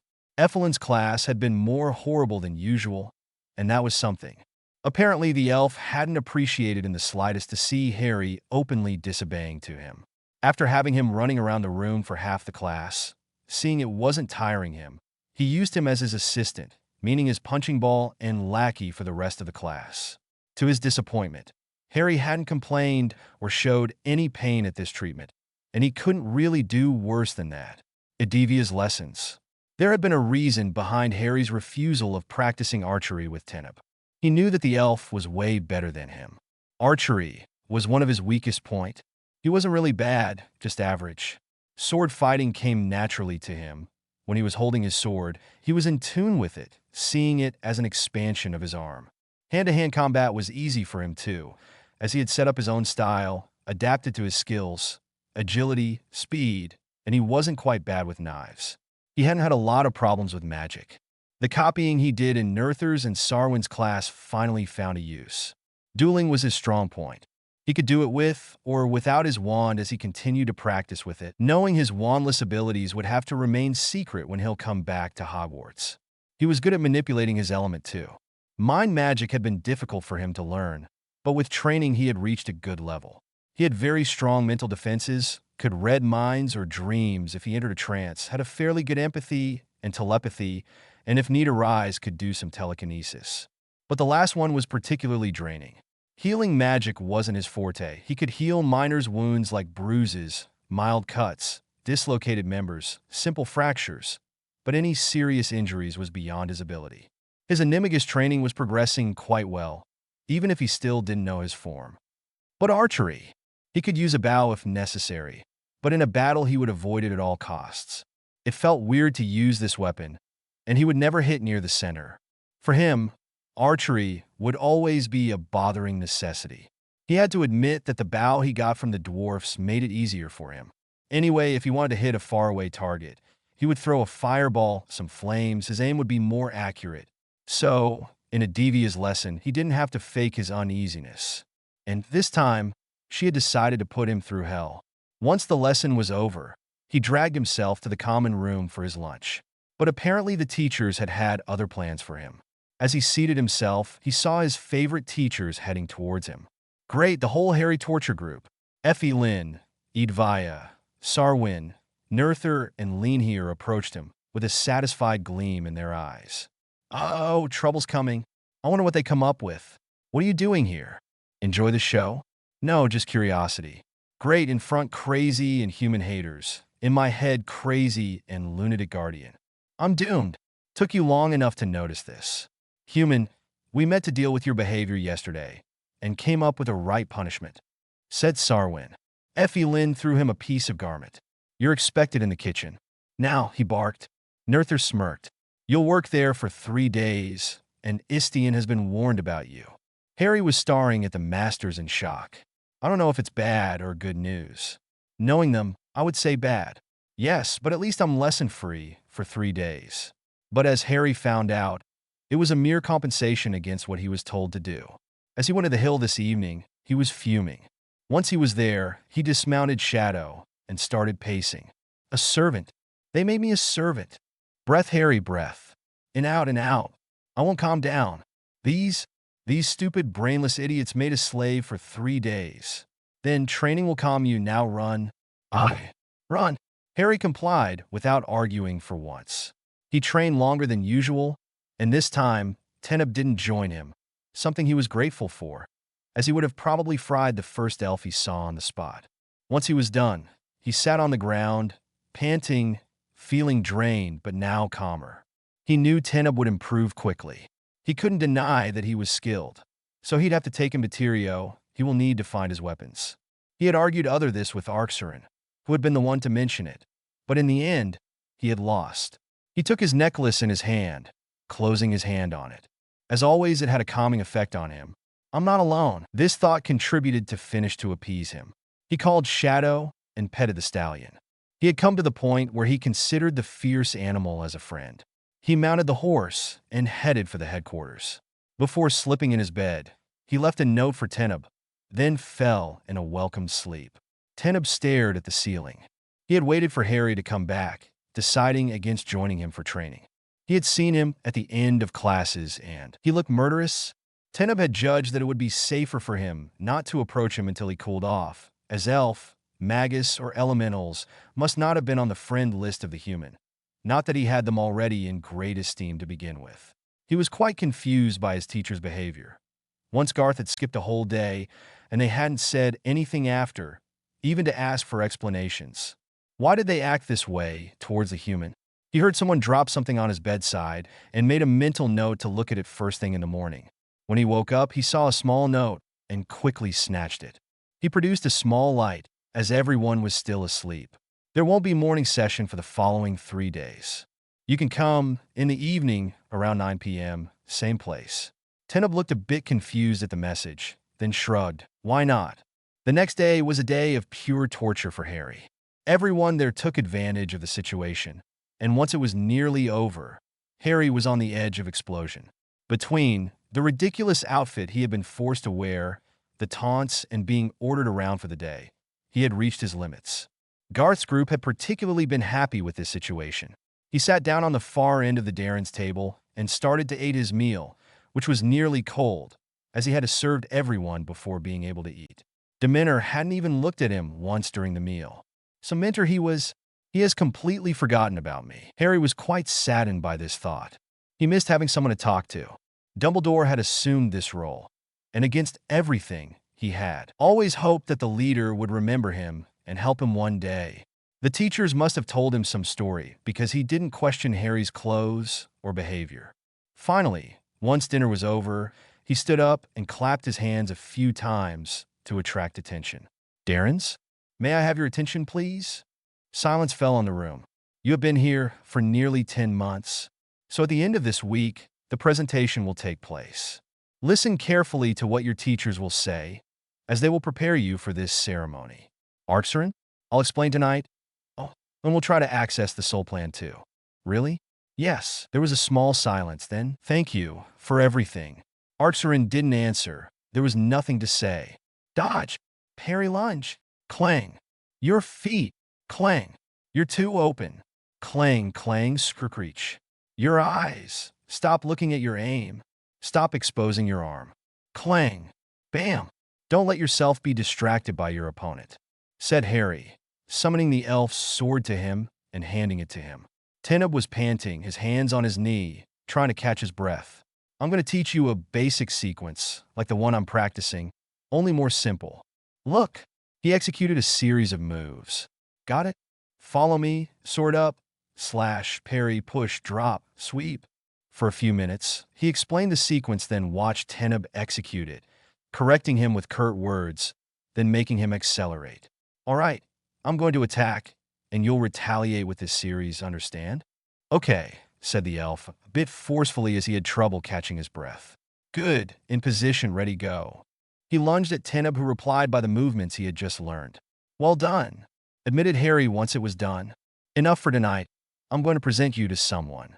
Teneb looked at him quizzically. Who? Tyrio. And who is Tyrio? A dwarf. A dwarf. We have a winner. But there hasn't been a dwarf here for decades. And where do you think I got my weapons? Well, all right, but why are we going to see him? For your weapons. What's wrong with them? Tyrio will tell you what's wrong better than me. Harry replied sharply. Teneb kept silent. He knew that when Harry used this tone, it was useless to try to get a straight answer. They walked for 10 minutes. Then Harry stopped and kneeled. He put a hand on the grass and muttered a few words Tyrio had taught him before leaving. The entrance to the dwarves' caves opened before Teneb's unbelieving eyes. Harry stepped in and motioned for Teneb to follow. They walked in silence to a gigantic cave. Once there, Harry looked around and stopped a dwarf passing by. Sorry, but where could I find Tyrio? The dwarf looked closely at him. I'll go and fetch him. Wait here. Harry thanked him and went back to Teneb. A few minutes later, the dwarf came back with Tyrio. Harry, it's good to see you again. You too, Tyrio. They chatted for a while. Harry had come back a few times to see the dwarf and have him check over his weapons. Why are you here anyway? Well, I'm training with him there. He pointed to Teneb, who was looking around him, a bit lost. An elf, said Tyrio, a bit harshly. Yes, but he can be tolerable. Anyway, I don't have a lot of choice in this matter. My trainer ordered me to find a partner to work with, and he's the only one who found out about me. He can be trusted? I don't know. I'm not that fond of elves, but he's okay, I think. Does he have a background in weapon crafting? Or is he as clueless as you were when I first saw you? Hey, I wasn't that bad. And I'm taking great care of mine. That's right, you've been a good student. Thank you. But to answer your question, I don't know.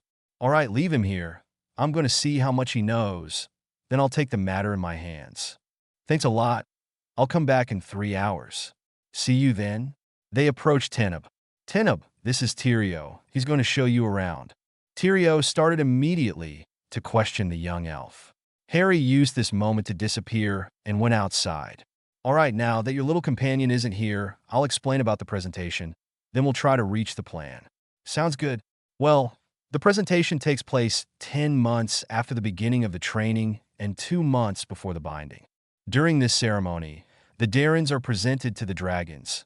Explain the duties of a rider. It's mostly to allow the dragons to have a look at the future riders. There is a special outfit for it. I'll show you, as I'm not sure that your beloved teachers will give it to you. Probably not. Is there a special pattern for the ceremony? Yes, listen. For half an hour, he explained how the ceremony took place. All right, I think I've got it. Go. Now what about our second task? You ready? As ready as I'll ever be. In that case, go ahead. Harry let himself fall in a heavy trance after sitting in the grass. He reached the first plan and saw Arin. When he was talking mentally, he wasn't entering the plan, just using the link he shared with his guardian. Once you had found your guardian, you didn't have to go to the spirit plan to talk to him, except if you wanted to see him.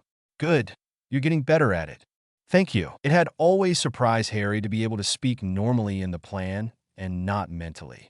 Now, concentrate and do as we practiced. I'll be with you. Harry focused on himself and on the structure of the plan. To pass to the second plan, he had to pierce the structure of the first one. Energy, only energy matters. Chanting this like a mantra, he focused harder. Little by little, the familiar surroundings of the plan started to fade and dissolve into lightness. Harry had soon learned that he could control what the plan looked like, well, as soon as he was concentrated. He had finally settled for a nice glade. But soon, there was nothing but light. He concentrated all his will on the light, and soon could make out the flows of energy in it. Now the tricky part was coming. He had to tune himself to this energy. He approached one of the flows and slowly approached his hand. He felt a mild shock when his palm entered in contact with this pure energy. Slowly, he started to channel his own energy and power out. He saw a gold thread exit his hand and join the flow. But he didn't break the connection. He focused on it and willed it to open to the plan's energy. Slowly, the golden color faded a little, while the silver-white taint of the flows took a few golden sparks. Finally, he knew it. He could feel the energy humming under his hand. He channeled in his power and removed his hand. Slowly, he dropped his concentration and the plan get back in its usual form. Arin was still there, but this time he was smiling. "Good, Harry, well done, but it took you long." Harry ignored him and smiled. "Ready?" "Yes." "Then climb on me. If you've done your job right, we'll be able to pass." "Aren't you a spirit?" "In this plan we have forms, and I have to point out that you are also a spirit here." He didn't have to repeat this twice. Harry immediately jumped on him, even if he was still quite intimidated by having to mount the mighty animal. Then the dragon took flight to the soul plan. Once again, thank you all for reviewing. I'll put individual thank you notes later on, because right now I don't really have the time, and I think that you'll prefer to have the chapter first. I have changed Jerksos into Darren. Somebody pointed to me that the former term, Jerksos, was close to the word jerk, so I change it. I'm going to fix it in the other chapters as soon as I can, because right now I'm supposed to study for my philosophy test for tomorrow. Well, I hope you'll enjoy this chapter. Naya, Dark, Angel 666, Angel of Light, Golden Eagle, Ticidia, Cassiowls, The Unknown Crab, Blizzard Copper Fire, Phoenix 353, Zactrilol, Ratch Black Dragon, Jerwife_Gal, Phoenix of Light, Phoenix Flight, Patenrond, CRYDWN, Neocat, HP 420, DV Elf, Rebecca C. Seali, Lady Sakura, Yedidiah, Soulless, R. Lady Foxfire, Rachel A. Prongs Otaku Freak, Mob Life Alana, Rishi Zainal, Some Guy, Black Unicorn Lucy, Sky Song, Magi Vixen, Lady Phoenix Gryffindor, Unknown, Even to Me, Chibi Blood Red Sword, Star Kitty Fire Mage. 1. Beginning of a change. Disclaimer. I don't own anything you'll recognize. A/N. I'm sorry about the late update, but I have to put my schoolwork first. I have to get good marks on my finals at the end of the year, and it means that I must work harder this year. Moreover, I have a project I have to finish in about 2 weeks, so don't expect an update on this story before. I'll try, but I can't promise you anything. I hope you'll understand my situation. Anyway, I want to thank all of you who reviewed. You're the best. Thanks too to the Red Dragon Order for correcting this chapter. Now, only one more word, enjoy. Naya, Chapter 10. Harry gripped the dragon's neck. He might have been only present in spirit form, but this seemed real enough for him. I need a breath, you know. Really? I thought you were only a spirit. Stop twisting my words. We're approaching the gate. I hope you got your part right. I did. Stop worrying. I'll be worried for myself if I stopped being worried as far as you're concerned. Harry rolled his eyes. Suddenly, he sensed himself twirling before feeling himself falling into pieces. It wasn't painful, just plainly strange. Little by little, he became whole again and looked around him. He really didn't know how the place would look like. Somehow, the common vision of paradise as a lovely place of peace, with magnificent surroundings, a place of peace and abundance, didn't seem right. Do you like it? Harry didn't answer, busy looking around him. This was not what he had imagined. The whole place seemed to be made of clouds which were changing shape, color. Light was drawing shining roads under their feet. I'll take that as a yes. This is, I don't even know how to put it. Amazing? Magnificent? Incredible? Breathtaking? Or you could say, I get it. Thank you. Now what do we do? Well, I think that as it's your first time here, you'll be able to stay about an hour here. Pause. What do you mean by about an hour? Didn't you know? Know what? Being in a soul plane drain you. You have to maintain your link with the real plane with your energy. But you'll be able to come for longer later, with practice. There's also a time difference. For each minute you spend here, 2 passing your plan. Okay, I think I got it. Now to come back to the problem at hand. What do we do? Well, don't you want to see someone? Arin, slash. Both Harry and his guardian turned and saw a man approaching. The guardian groaned. Not him again. Harry raised his eyebrow. Why do I have the feeling that I don't want to know about this? Arin, old pal. It's been ages, said the man, slapping the dragon's neck. Find yourself an other one to watch, Hello to you too, Cars and the Guardian replied courtly. Not seeming to have heard the cold tone in the reply, the man kept on talking. I must say that this one gave you a better shape, though I like the monkey too, in particular when you tried to prove me that you could imitate Tarzan and fell flat on the grounds. Harry muffled his laughter, knowing full well that his guardian wouldn't like to see him laughing at him. Arin turned to Harry. Harry? Yes, Harry was desperately trying to cover his amusement. I think there are people waiting for you over there. He pointed to something behind him with his head. You don't mind if I stay there? No, Karkin and I have to talk about a few things, he said, shooting a withering look at the man who didn't notice it. Harry quickly left, knowing that he wouldn't be able to restrain himself more longer. He walked away but stopped dead in his tracks when he saw people waiting for him. His parents. Harry stared at them, completely stunned. Sure, he had been waiting for that moment for so long, but now that he was here, he didn't know what to do. Part of him wanted to run to them and hug them for dear life, and other wanted to break down. There was a strained silence. Mom? Dad?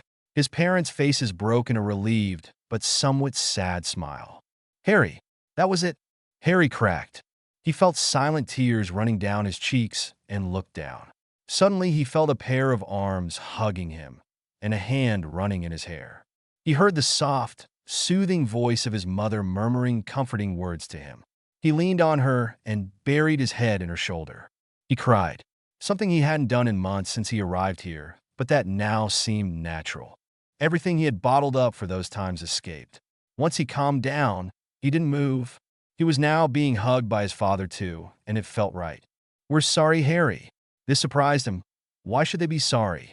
He pulled away, looking closely at his parents. What? We're sorry, repeated his mother. For what? You've nothing to apologize for. Lily shook her head. For leaving you, for the life you had to live, for not being here when you needed us. Harry stared at them. It's not your fault. Then stop blaming yourself for my death. A new voice cut in. Harry whirled and came face to face with Cedric. He was as he remembered him. See, Cedric, stuttered Harry. Harry, I didn't blame you once. But I'm responsible. Stop that. You didn't know. All you do was being fair, and I can't blame you for that. Moreover, you respected my wish and brought my body back. That's all I asked for. Harry was looking at the older boy as if he was completely nuts. By blaming yourself, you're playing you-know-whose game. He wants you to feel guilty. He wants to crush you, to throw you over the edge. And he succeeded, mumbled Harry. Partly, you weren't only motivated by what happened last year, but also by your current situation, replied Cedric. Whatever. Cedric approached him. Look at me. Promise me that you'll stop blaming yourself. Harry looked closely at him. I'll try, was his only answer, but Cedric seemed satisfied. Thank you, Harry. I'll leave you now. You must have things to talk about with your parents. Harry smiled weakly and watched him going away before turning to his parents. He stood before them, feeling a bit awkward. Sensing his uneasiness, they walked to him, stopping in front of him. His father smiled. So, following my steps in the Quidditch team? This broke the ice, and soon they were talking. Harry was listening closely to their stories. How they met, their times at Hogwarts, little anecdotes on the teachers or their classmates, such as the time when Sirius lost a bet and had to dress as a medieval lady for a day, or when Snape made one of his cauldron explode during a potion lesson, covering the classroom with green goo because he had mistaken 2 ingredients. They were engrossed in one of Lily's tale of the first time her sister decided to put makeup, ending up looking like a clown that they didn't see Arin coming. Harry? It's time to leave. Harry bit his low lip and looked at both his parents. Lily hugged her son. Remember that we'll always watch over you. We love you more than anything. Then with a last squeeze, she pulled away. His father took her place. We're so proud of you. You've turned to be a great person, Harry. Never let anyone convince you otherwise or put you down. Harry looked down. He could practically heard the words, like you have done so far, hanging in the air. Don't get me wrong, Harry. added James. I'm really proud of what you have done, but you shouldn't let people push you around. I'll try, Dad. James' smile lit his face. Thank you, Harry.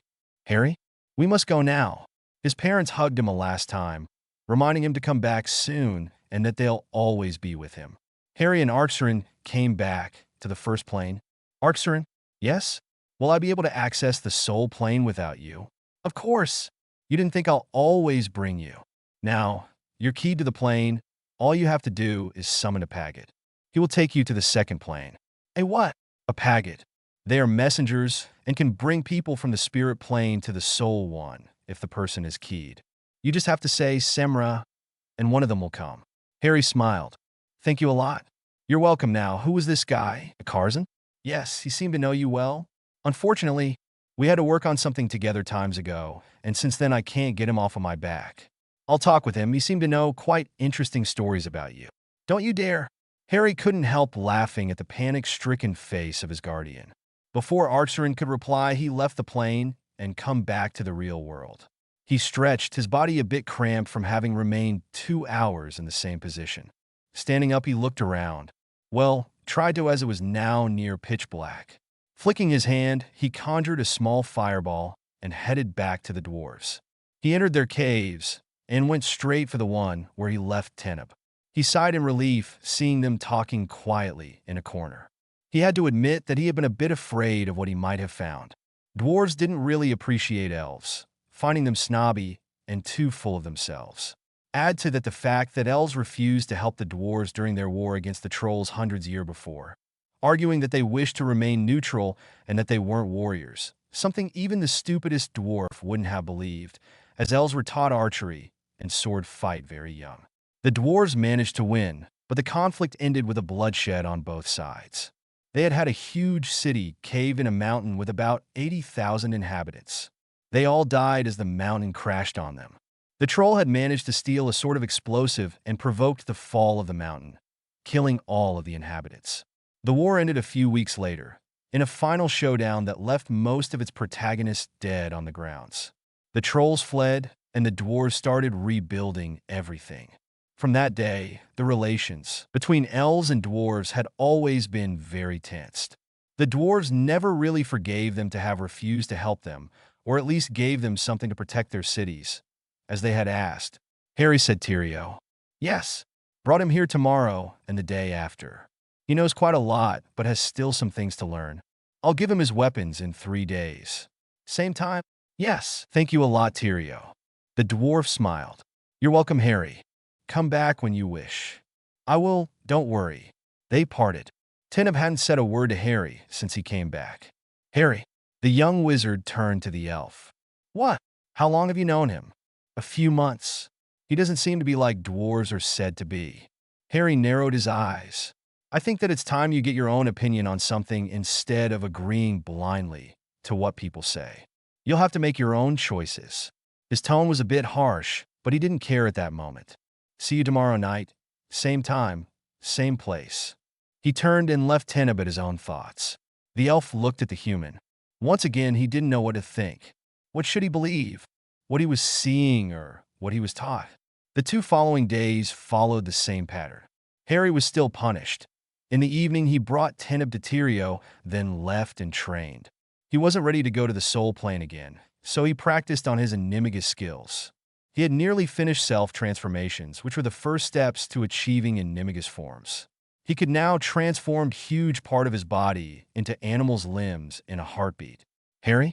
The dark-haired teenager nearly jumped out of his skin as he had been focusing on a tricky transformation. The face. Arin, I told you to stop doing that. To fun to stop. But anyway, I think you're ready to go further in this part of your training. Really? Yes, what about finding your form? What do I do? Replied Harry, trying to try it out. Achieving his animagi form was really important for him. Well, you need some water, some rainia, 2 leaves of ardalen, and 3 drops of your blood. The ardalen is easy to find. I think I saw a bush of it not far away. There is some rainia in the kitchen. I could summon it. Water is easy to find. Same goes for blood. Then what are you waiting for? Today, Teneb would be given his weapons, so Harry knew that he'd have more time to train. Half an hour later, everything was ready. All he had to do was to add the blood. All right, Harry. This isn't a commonly used method, but once you'll have put the blood in this will change to a silver color, and it will show you your form or forms. Forms? Go ahead. Harry shrugged and dropped his blood in the cup he had conjured. Immediately, the mixture turned a silver color, but Harry could see some gold sparks in it. Dismissing this, he looked in the cup attentively. The swirls of the liquid suddenly stopped, and the whole thing became crystal clear. Slowly, the shape of an animal appeared. Harry gasped. He was looking at a phoenix. Then the picture faded to be replaced by a leopard, a raven, and finally a Sauroch. The last one drew a gasp from Harry. Good. 2 magical creatures, very good. Arin, how can I have more than one shape? Simple. Everyone has more than one. These are the forms you can become, but some fit you better than other. The second and following ones are difficult to achieve, in particular if the animals are enemies. The mind thought against it. All right, I think I got it. Good. You'll need to practice a charm and a potion to achieve one of your forms. The rest of the evening was spent on practicing the charm and starting the potion. The next day, Harry went back to classes. He remained silent thorough the whole day, staying in his shadows. The lessons had been suspended due to the presentation, which was to take place in 3 days, and they were being taught the ways of the ceremony. Harry was bored to death. Arin had already explained this to him. He had even conjured his own outfit, seeing that nobody gave his to him. This night, Teneb would receive his weapons, and they'd start serious practice. In 2 months, it would be the binding ceremony. This lasted 2 days. The first one was a competition involving every student. They were expected to show everything they learned. Most of the second day was reserved to meditation. The binding was to take place in the end of the afternoon. He brought Teneb once more to Tyrio, but this time he waited for him. His potions now needed to simmer for 2 weeks before he could add the final ingredients. An hour later, Teneb came back, smiling and holding his new weapons. Tyrio looked at them both. Well, I expect you to take care of your weapons. Harry smiled at his dwarf friend. Of course. Good. Come back if you need anything. He looked at Teneb closely. This goes for you too, young elf. You're not as bad as I think you were. Teneb nodded. They left, and for the rest of the night, Harry had Teneb practicing harder than ever. The young wizard was decided to bring the elf to a level where he would find a challenge. The next days followed the same pattern. Waking up at 4 a.m., training, breakfast, lessons, lunch, lessons, training, going to bed. Then on one morning, Harry realized that today was the day the presentation was to take place. Both of them had a light practice this time, Teneb working on his archery. Harry was mentally smirking as Teneb raised his bow. Each time the elf had it in hand, he looked like a kid in a candy store. Harry never practiced archery with the elf and took this opportunity to work on his elemental abilities. Once they were done, they headed silently for breakfast. The ceremony would take place in the end of the afternoon in the Dragon's Den. It was a large round area with a stand erected on one side for those who wanted to watch the ceremony, meaning most of the riders. Harry spent the afternoon outside, wandering on the island with Shadow. It wasn't often he had a quiet day like this one, and he, for once, was enjoying the peace. He stopped on the cliff where he tried to kill himself and looked at the sea. The sound of the waves hitting the base of the cliff was appeasing, as was their hypnotic movements. Harry filled his lungs, enjoying the salty and fresh feeling of the air, before exhaling deeply. He looked towards Hogwarts, his home, feeling, at this moment, at peace with himself. He didn't feel the despair he had experienced on Christmas, now only sure of one thing. As soon as the binding ceremony was finished, he would go back to his world. Once he would be bonded, he would have permission to leave the island. The second year was mainly used to perfect the rider's skill with their dragon with the help of their mentor and the other riders. But that was something he knew he could learn alone. Moreover, Voldemort was still there. Since the destruction of London, Voldemort had continued his attacks, progressing quickly. The wizarding world, thanks to Fudge's stupidity, wasn't ready. The Dark Lord was on a killing spree. He didn't care about muggles anymore. He was attacking in the open, destroying and killing as much as possible.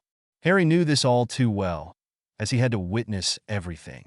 He would have break down once again, had it not been for the Sauroch's necklace. Each time he woke up from a vision, He clutched it, and slowly the memories faded a little. They didn't disappear, but were dimmed so they didn't haunt him. This had been the only thing preserving his sanity. An hour before the ceremony's start, he came back to the headquarters, being careful not to let anybody see him with Shadow. He went straight to his dorms after taking care of the stallion. He had still half an hour left and remained on his bed, daydreaming. 15 minutes before the ceremony, all the other Darrens had left, and he stood up. He was already wearing part of the outfit required for the presentation. All he had to do was to put the white tunic on, instead of his usual shirt. 5 minutes later, he was ready and exited the dorm. He walked a few corridors, left the building, and had just took a few steps when someone grabbed his arm. He turned and came face to face with a smirking Garth. Looking up, he saw his whole gang standing behind him. Zal, Vlad, Ribber, and Krishan. "Where do you think you're going, human?" the young magus said maliciously. "None of your concern now, let me go." The magus chuckled. "I don't think so." Harry turned to face the little group. "Let me go." He wasn't going to support this anymore. His talk with his parents had given him one thing: confidence. They were proud of him, and he wouldn't let them down. "You really think you can go to the presentation? You're really dumb, you know. You're just going to make a fool of yourself. Renounce. You're worthless. Admit it." Harry looked at him with cold eyes. "Now that you have finished your little speech, could you let me go? I believe you're going to be late." He didn't wait for his answer and freed his arm, walking away. He didn't go far away. "Why, you little—" He heard the pounding of feet behind and had just the time to duck Garth's fist. Acting on pure reflex, Harry fell into a defensive stance.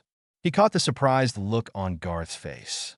But this didn't last long, as the young magus lunged at him. Not really willing to harm him now. He was saving that for the binding ceremony. Harry just parried his blows or ducked them. Garth was growing more and more mad. Finally, he exploded. "You're nothing but a coward. Like you must have been. You can't even fight back." That was it. Before he could add something, Harry's fist collided with his nose, breaking it. He looked at the human, raising his hand to his nose and looking at any blood on them. Shock painted on his every features. "How could have you dared?" He turned to his little gang. "Get him." "With pleasure," replied Ribber. Then Harry fell into his kick-duck-kick parry-retaliate dodge pattern. He hit Vlad on his temple, knocking him out. Krishan was soon thrown in a tree and knocked out. He knocked Ribber in the stomach before tripping him. The tall elemental crashed on Garth. Only Zal was left. They faced each other. "You're better than I thought, human, but still too weak for us." Harry didn't bother to answer. The elf leaped at him. He ducked a fist, but was hit in the shoulder. "Weakling," stated Zal. Harry immediately retaliated, butting in practice everything he had learned. He hit the elf on the chest, then taking advantage of the shock grabbed his arm and flipped him to the floor. Zal pulled on his arm, trying to make him fall, but Harry freed himself. The elf managed to come back to his feet, a bit dizzy, only to be hit on the temple, thus rendering him unconscious. Harry sighed and resumed his walk when suddenly he felt a sharp and excruciating pain in his back. He turned around and saw Garth smirking, a bloody knife in his right hand. He felt himself go numb. Everything was becoming dizzy. "You won't go anywhere, human," he spat viciously. He approached him and grabbed his collar, shoving him in the nearest tree, making Harry gasp as a wave of pain shot from his back. But Garth's attention was distracted by a flicker of gold. "Where did you find that?" He took it in his hand and pulled it off. "You're not worth it." This was the last thing Harry heard before darkness engulfed him. Teneb looked around. So far the day had been great. The riders were all settled in the stands, and the dragons had started to come and land. Teneb was watching them in awe. Even the riders were surprised as a Sauroch and an Imnag showed up. Those dragons rarely came, as it was rare that they linked with someone. The golden scales of the Sauroch reminded him of Harry's necklace. Frowning, he looked around for him. He wasn't there, as were Garth and his friends. His frown deepened, and he turned to Anir. "Hey, do you know where the others are?" Anir looked around and shrugged. "No idea, but they should arrive any time now. I heard them talking about the human Arnell cut in." "Really?" Teneb was a bit worried now. Yes, something about teaching him something. Teneb might not like the human a lot, but he didn't want him to suffer more than he already had. "I have forgotten something in the dorm. I'll be back in a minute." "Hurry up," said Melissa. "It'll start in a few minutes." Don't worry. Teneb sped up to the headquarters when he heard a crash. He headed in the direction of the sound, and what he found shocked him. Garth and his little friends were surrounding Harry, kicking him, and he saw Harry's necklace in Garth's hand. Teneb! Exclaimed Vlad, spotting him. He smiled a bit at the elf, but was taken aback by the cold look on his face as he looked at Harry. Bruises were starting to appear, but he could see that the others had earned their fair share of wounds too. What happened? He was a bit shocked at the harsh tone of his voice. Oh, well, the human wanted to go to the ceremony, and we stopped him. You stopped him? Repeated Teneb, raising an eyebrow. Well, he didn't obey us, so we had to use force. Teneb looked sharply at Vlad. They were good fighters, but Harry was far better. And you won't believe us? He beat us. He knocked us out and was leaving when Garth managed to get up. Really? I thought you were knocked up. Well, I weren't, said Garth. I got up and stabbed him in the back. It will teach him not to mess with us. Teneb didn't hear the end of the sentence. He looked at Harry's figure on the floor, noting that the others were watching him. Sure enough, he saw some blood underneath the human. He approached him and knelt at his side, rolling him gently on one side. A moan escaped Harry's lips, and Teneb gasped. The wound was deep, and Teneb knew that Garth must have hit the spine. The human seemed to have internal bleeding too. What are you doing, Teneb? Come on. You're going to be late for the ceremony. I'm checking him up, he said, looking at the youths who were now standing a few meters away. Why? Asked Christian, a bit bewildered. Because he's dying. It's a living being. Teneb was getting angrier and angrier now. What's up with you? If he died, well, good riddance, he won't be missed. Now come on, you don't want to miss the presentation just because this human was stupid enough to disobey us. Teneb looked at her. What should he do? He could follow them, leaving Harry to his fate, or he could stay there and help him as elves were supposed to do. What should he do? What mattered the most? What he was told? Or his morals? You'll have to make your own choice. The words of the human rang to his ears. What's up with me? I'm just saving his life. Are you all right? You're helping a human. The disgust was evident in the magist's tone. Yes. Do you know what you're doing?